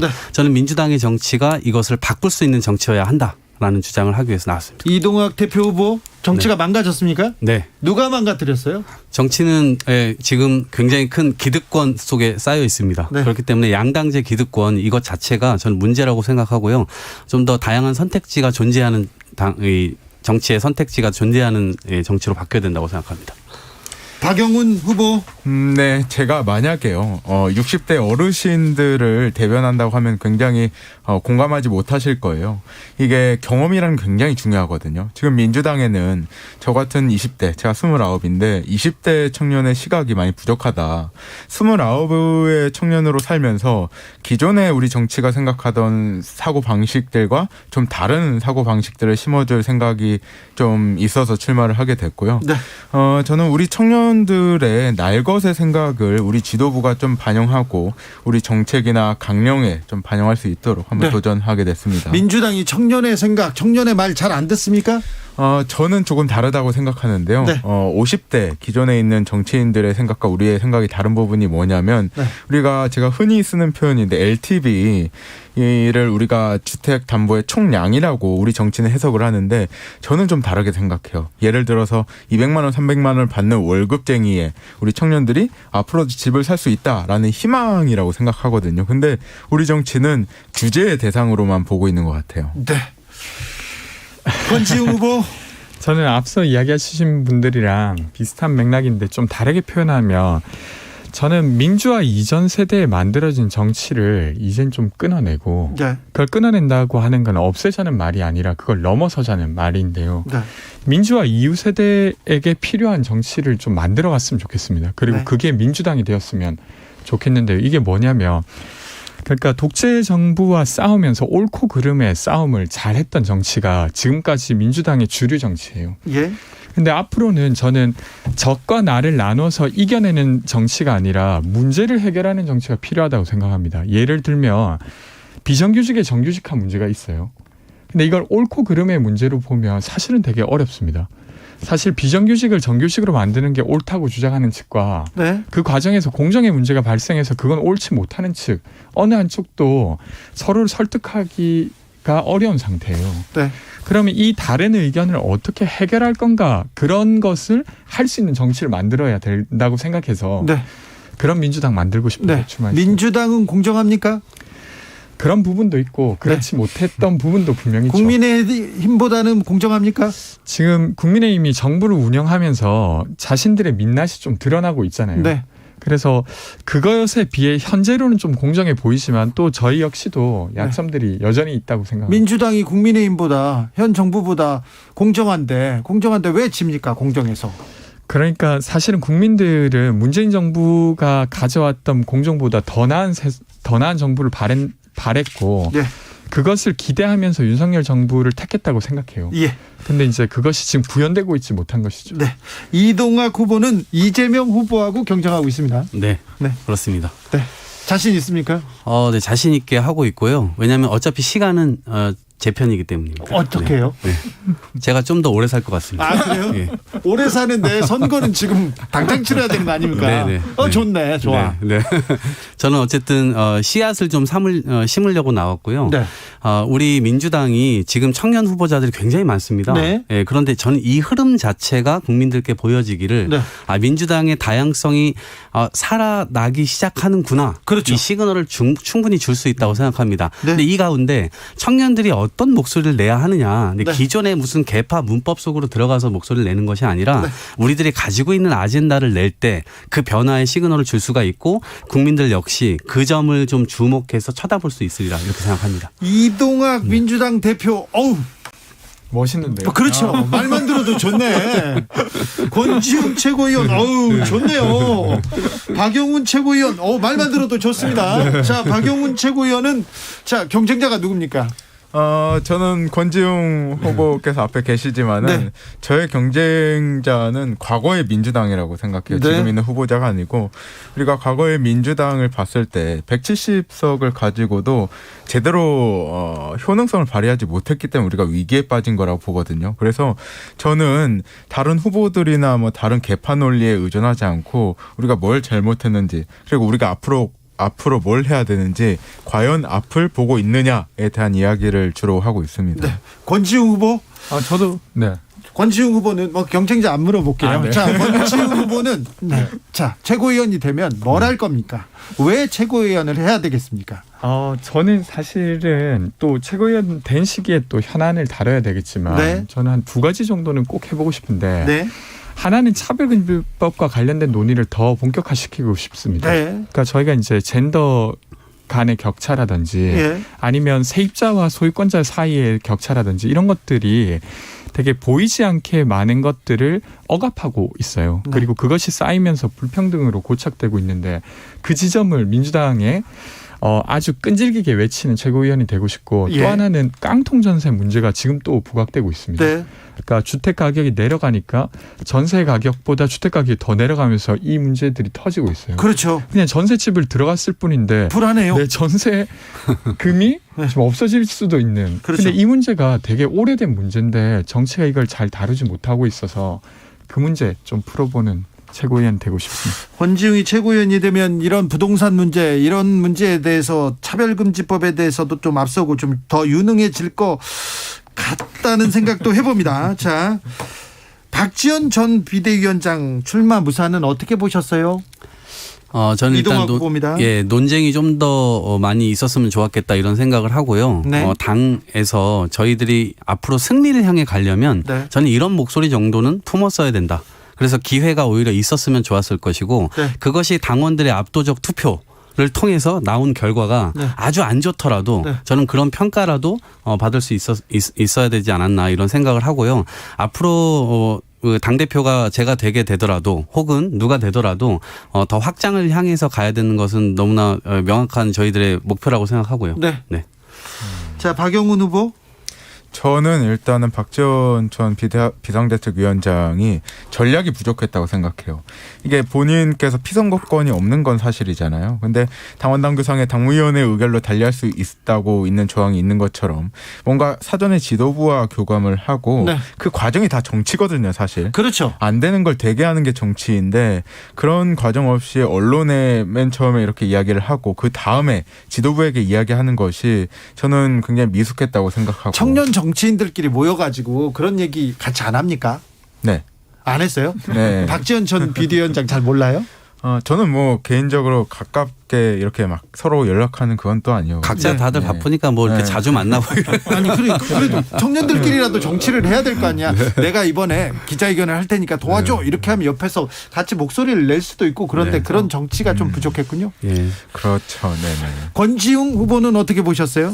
그래서 앞서 이야기하신 대로 저는 박지원 위원장을 민주당이 받아들일 수 있을 것인가 네. 아닐 것인가가 민주당이 새롭게 변할 것인가 아닐 것인가에 대한 같은 질문이었다고 생각해요. 예. 근데 이제 그것에는 실패한 게 맞죠. 근데 그렇다고 해서 박지원 위원장께서 나를 막는다, 나를 두려워한다라고 계속 이야기하셨던 그 부분은 좀 많이 아쉽긴 합니다. 두려워하지는 않는 것 같습니다. 9862님께서 청년들의 목소리만 들어도 기분이 좋아집니다. 화이팅 하십시오 얘기하는데 그러니까 얘기를 하지 않습니까? 너무 기분이 좋습니다. 파라다이스 선님께서 젊고 다양한 직업군이 국회에 입성해야 되는데 지금의 국회는 소수의 직업군, 검사, 변호사, 교수, 사회 기득권 세력이 서민의 삶을 이해할지 우려합니다. 이런 얘기도 합니다. 자, 이제 난이도 좀 높여보겠습니다. 어대명, 어차피 대표는 이재명이야. 이재명 후보가 당대표에서 지금 선두를 달리고 있습니다. 이 점은 어떻게 보십니까? 자, 네, 지금 이동학 후보. 지금 어대학이라는 얘기도 지금 나오고 있는데요. 어대학은 뭡니까? 어느 대학입니까? 어쩌면 대표는 이동학? 지금 이동학이 만들어서 미는 거 아닙니까? 아닙니다. 네. 티났어요. 네. 저는 지금 어대명이라고 하는 이 관점을, 그러니까 어대명과 반명 이런 정도의 구도로 가게 되면 저는 국민들께서 이거 아주 재미없게 보실 거라고 생각합니다. 사실 그렇게 관심이 크지 않아요. 네, 그러니까요. 지금 구도가 이렇게 가는 것보다는 저는 오히려 국민의 삶을 어떻게 바꿀 것인지에 대한 얘기, 특히나 제가 관심 가지고 있는 분야는 초고령화 문제인데요.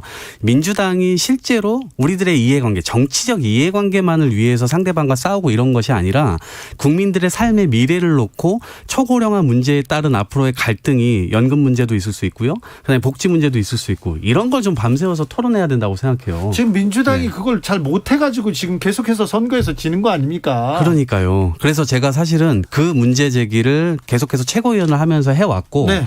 예, 지금 이제 당대표가 돼서 실제로 싸울 때 싸우더라도 어느 한쪽에서는 민생이 도외시되거나 후퇴되지 않도록 이거는 좀 해야 된다. 이런 정치를 한번 만들어보고 싶습니다. 민주당이 좀 능력을 더 보여줘야 되는데요. 자, 박영훈 후보는 어떻게 생각하십니까?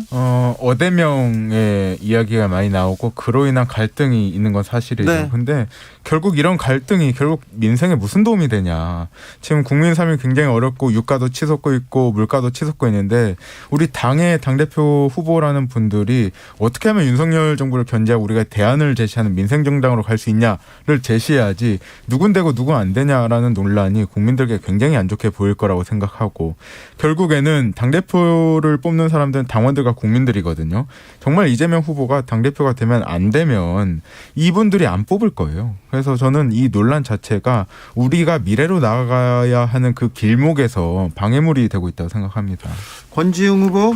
그러니까 저도 앞서 이야기해 주신 거랑 거의 맥이 비슷한데 그러니까 지금 민주당은 대선에서 졌습니다. 네. 그러니까 대중과 좀 멀어진 상태예요. 네. 그러면 전당대회가 물론 당원들에 의한 투표를 하더라도 이 전당대회를 거쳐서 대중들에게 가까워질 수 있는 경쟁을 해야 되는데 이재명이고 아니고는 대중들 입장에서 별로 궁금하지가 않아요. 네. 저희한테는 궁금하죠. 왜냐하면 누가 공천을 주게 될까. 네.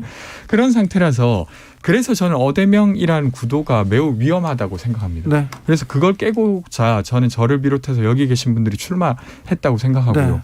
그래서 되려 지금 누가 되든 비정규직 문제가 어떻게 해결될지 잘 보이지 않고 1인 가구에 어떤 문제가 풀릴까 아니면 그 에너지 문제가 어떤 방향으로 나갈까 전혀 보이기가 어려워요. 물론 후보들이 그 말을 안 하는 건 아닌데 서른 의원님과 이재명 의원님이 나와서 막 그렇게 싸워버리니까 네. 이게 그런 게 다 묻혀버리고 있어요. 그래서 그런 걸 깨려고 지금 노력하고 있습니다. 네. 네. 이재명 후보가 잘 개혁으로 이렇게 잘 전진해주지 않을까요? 근데 지금 이기는 민주당을 만들겠다고 하셨는데 네. 그 구호에 누가 반대를 할까요? 네, 저는 뭘로 이기는지를 잘 모르겠잖아요. 네, 저는 사실 혼자서 그렇게 하실 게 아니고 혼자서 할 수 있는 일 아니라고 생각해요. 근데 네. 저희들이 그런 요구를 계속해서 해야 된다고 생각합니다. 지금 저희는 원외잖아요. 네. 저희는 사실 하고 싶어도 권한이 없어요. 저희가 할 수 있는 건 자기가 가진 돈 털어서 이렇게 전당대회 나가서 제발 해주세요. 이거 해야 됩니다. 우리 당이 이렇게 바뀌어야 됩니다. 이런 목소리라도 외치는 겁니다. 네. 네, 그래서 저는 그것이 우리들이 명분도 좀 만들어 드리고 열심히 그런 이야기들을 해서 실제로 민주당이 실천하고 행동하게 만드는 거죠. 네. 박영훈 후보, 네. 젊고 청년이 이 정치에 도전한다. 이거 원외에서 도전한다. 굉장히 어렵죠. 네, 어렵습니다. 그죠? 누가 안 도와줍니까? 옆에 있는 이동학 후보와 권지웅 후보가 좀 도와줬으면 좋겠다는 생각도 들고. 옆에서 경쟁자들. 네. 내가 도와주고 있잖아. 네. 제가 계좌번호 보내겠습니다. 네. 그 당에서 청년들을 키우겠다, 청년 정치인들 밀어주겠다는데 당에서 별로 안 도와줍니까? 사실 당은 청년 정치인들 키우는 게 아니고요. 이제까지는 성장하길 바라고 있었어요. 네. 광야에서 새싹이 나오길 바라고 있었는데 이제는 좀 달라져야 된다. 독일이나 스위스 같은 경우에 스웨덴 같은 경우에는 어려서부터 정당 활동을 하면서 정당에서 전폭적인 교육 지원을 통해서 네. 자치권을 획득해서 그분들이 또 총리가 되고 장관도 되는 법이거든요. 네. 근데 우리 민주정당에서는 그게 아직까지는 많이 빈약했다고 생각합니다. 아직 힘들어요. 저 권지웅 후보는 지금 애 기저귀값 굉장히 힘듭니다. 맞아요. 자, 청년 정치인께 또 물어보겠습니다. 윤석열 대통령이 외쳐온 공정 어떻게 보시고 계신지 지금 보여주는 공정은 어떤지 물어봅니다. 이동학 후보. 공정 그리고 상식, 정의 뭐 이런 세 가지 꼭지를 가지고 대선 후보 시절에 계속해서 그런 얘기들을 해왔어요. 그리고 정의, 공정, 상식이라고 하는 이 세 가지 키워드가 문재인 정부에 없다. 우리가 그걸 만들겠다라고 했는데 저는 그것과 지금 정반대로 가고 있다고 생각합니다. 문재인 정부가 잘못한 걸 100% 제가 수용한다 하더라도 최소한 그럼 그거보단 나아야 될 거 아닙니까? 네. 근데 그런 나은 모습들이 보여지지 않고 오히려 채용이라든가 이런 걸 보게 되면 가족, 친척, 그다음에 친구의 아들 뭐 이런 식으로 가게 되고 특히나 지금 이 김건희 여사의 경우는 거의 왕비놀이 좀 비슷하게 하고 있다고 생각합니다. 그러니까 이런 것들을 지금 윤석열 대통령이 인식 자체가 굉장히 지금 도외시되어 있고 동떨어져 있다라는 생각이 들기 때문에 저는 이런 공정과 이 정의 상식으로부터 멀어졌다는 평가를 국민들로부터 받을 수밖에 없다 이렇게 생각합니다. 이동학 후보, 윤석열 후보가 국민의힘이 외치는 공정과 상식이라 국민들이 왜 그런데 그 손을 들어줬을까요? 지금 박영훈 후보한테 말씀하시는 거죠? 네네. 네. 네. 박영훈 후보. 국민들을 왜 선택했냐라고 물으신다면 사실은 우리 정부의 정책 실패 때문에 저는 정권이 빼앗겼다고 생각해요. 어떤 실패요?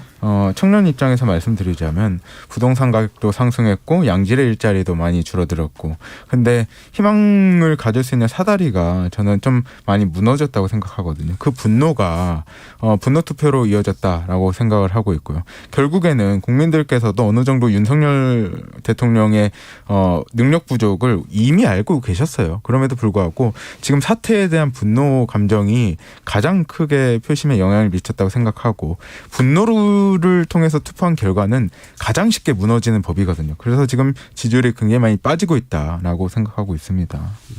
권지웅 후보? 네. 저는 윤석열 정부의 공정이 지금 되게 빠르게 지지율이 떨어지고 있는 거잖아요. 근데 그러니까 이런 건데 공정한 줄 알았는데 공정하기는커녕 공정한 척도 안 하고 있어서 이렇게 되는 것 같아요. 네. 그러니까 이제 인사 관련해서 성비 문제가 있었던 사람을 총무비서관으로 임명하고 그리고 만취 음주운전을 했던 사람을 교육부총리로 임명하는 것까지도 사실은 적절하지 못하다고 봤는데 그것을 지적하는 국민들의 말을 두고도 아니 전 정부는 뭘 잘했냐 이렇게 말을 한다든지 아니면 채용과 관련해서 아들 지인이 채용된 거 관련해서 사실 걔한테 월급을 많이 못 줘서 미안하다 이렇게 하니까 사람들이 이 팀이 공정하다고 하는 게 뭔지 잘 모를 뿐더러 그러려고 하지도 않는구나 이렇게 생각하게 된 것 같아요. 네. 그래서 되게 이게 이명박 정부도 되게 지지율이 되게 빨리 빠졌는데 100일 정도 동안은 버텼거든요. 그리고 그때 광우병 사태가 벌어지면서 이런 일이 있었는데 지금 그런 일도 없는데 이렇게 된 거 이런 문제 때문이라고 생각합니다. 그래서 윤석열 대통령의 지지도 그다음에 국민의힘 지지도 뭐 다 떨어지고 있는 것 같습니다. 그런 추세인데 그렇다고 해서 민주당을 이렇게 바라보는 사람들도 그렇다고 해서 민주당이 올라가지는 않는 것 같아요. 민주당이 좀 반성하고 좀 개혁으로 나가야 될 텐데 능력을 보여줘야 될 텐데 어떤 점이 부족한 것 같습니까? 저는 일단 제가 대표가 되면 이게 이동학 후보입니다. 네, 이름 계속 불러드리겠습니다. 네. 이동학입니다. 네. 정치 공세라든가 이런 것들에 대해서 지금 보면은 이제 국가 안보 문제나 국방 문제나 뭐 국정원 뭐 이런 과거의 캐비넷을 뒤져서 지금 문재인 정부를 공격할 거리가 없는지를 연구하는 것 같은 마치 그런 이 대통령실이 그런 연구실로처럼 보이는데. 이런 것들은 좀 막아낼 건 막아내면서도 전 민생은 굴려야 된다. 네. 그러면 지금 저는 즉각 연금 관련된 개혁 TF를 국회 내에 바로 구성하겠습니다. 네. 그래서 이것들에 대해서 우리가 미래를 준비하고 있고 실제 지금 이 오고 있는 이 파고 자체가 당장 지금 작년에도 70만 명이 65세 이상 어르신이 됐고요. 올해도 65세 이상 인구가 70만 명이 또 65세가 됐습니다. 앞으로 이 복지 이 구조 자체가 무너질 가능성이 굉장히 큽니다. 특히나 요양산업 같은 경우도 마찬가지고요. 그래서 이 부분을 정치권이 지금 밤새서 논의를 해야 되고 이건 정쟁은 정쟁대로 하면서 전 민생을 그대로 굴려갔으면 좋겠다. 박영훈 후보? 네, 박영훈입니다. 민주당이 지금 의제를 생산하지 못하고 저는 생각하고 있습니다. 과거를 보면은 우리는 무상급식을 이렇게 추진하고 성공시켰고요. 반값 등록금까지 의제를 만들어냈거든요. 그랬죠. 민주당은 지금 요 근래에는 의제 생산 능력이 많이 떨어져 있다. 그래서 지금이야 물론 전당대회 기간이라서 갈등이 굉장히 고조되고 민생 의제가 안 나오고 있지만은 전당대회가 끝나면 가장 먼저 우리가 시급한 문제들 이동학 후보께서 말씀하셨다시피 고령화, 연금 문제 이런 의제들을 우리가 선점해야 된다라고 생각합니다. 의제를 선점해야 되는데 이렇게 옳은 말, 바른 말만 하면은 기사를 안 써줘요. 네. 그래서 자꾸 자극적으로 말하고 싶은 그런 유혹이 드는데도 지금 이 청년 정치인들 계속 정도를 가고 있습니다. 자, 권지웅 후보.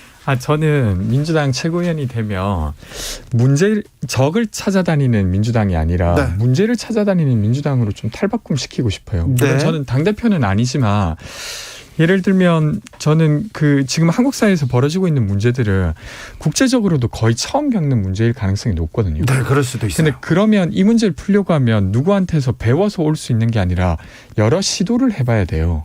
근데 그걸 국가 차원에서 하면 실패했을 경우 리스크가 되게 크니까 네. 지자체 차원에서 여러 시도를 할 수 있게 해야 된다고 생각합니다. 그래서 저는 지금은 민주당을 보면 시도당이 중앙당의 산하에 있는 것처럼 좀 느껴질 때가 네. 많아요.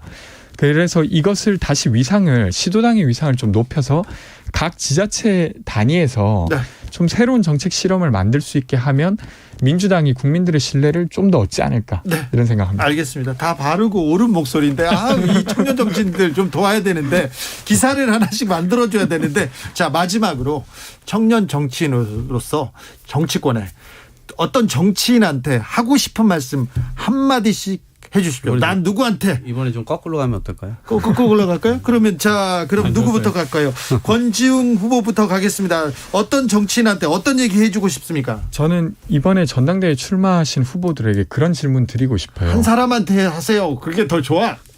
그래도 여러한테 하고 싶은 질문인데 예를 들면 꼼수 탈당 문제 사과할 의향이 있는지 묻고 싶습니다. 아, 그래요? 그리고 검찰개혁을 조금 무리하게 추진했다고 저는 생각하는데 네. 왜냐하면 충분히 설득하고 했어야 될 일인데 네. 그러지 못했던 것 같아요.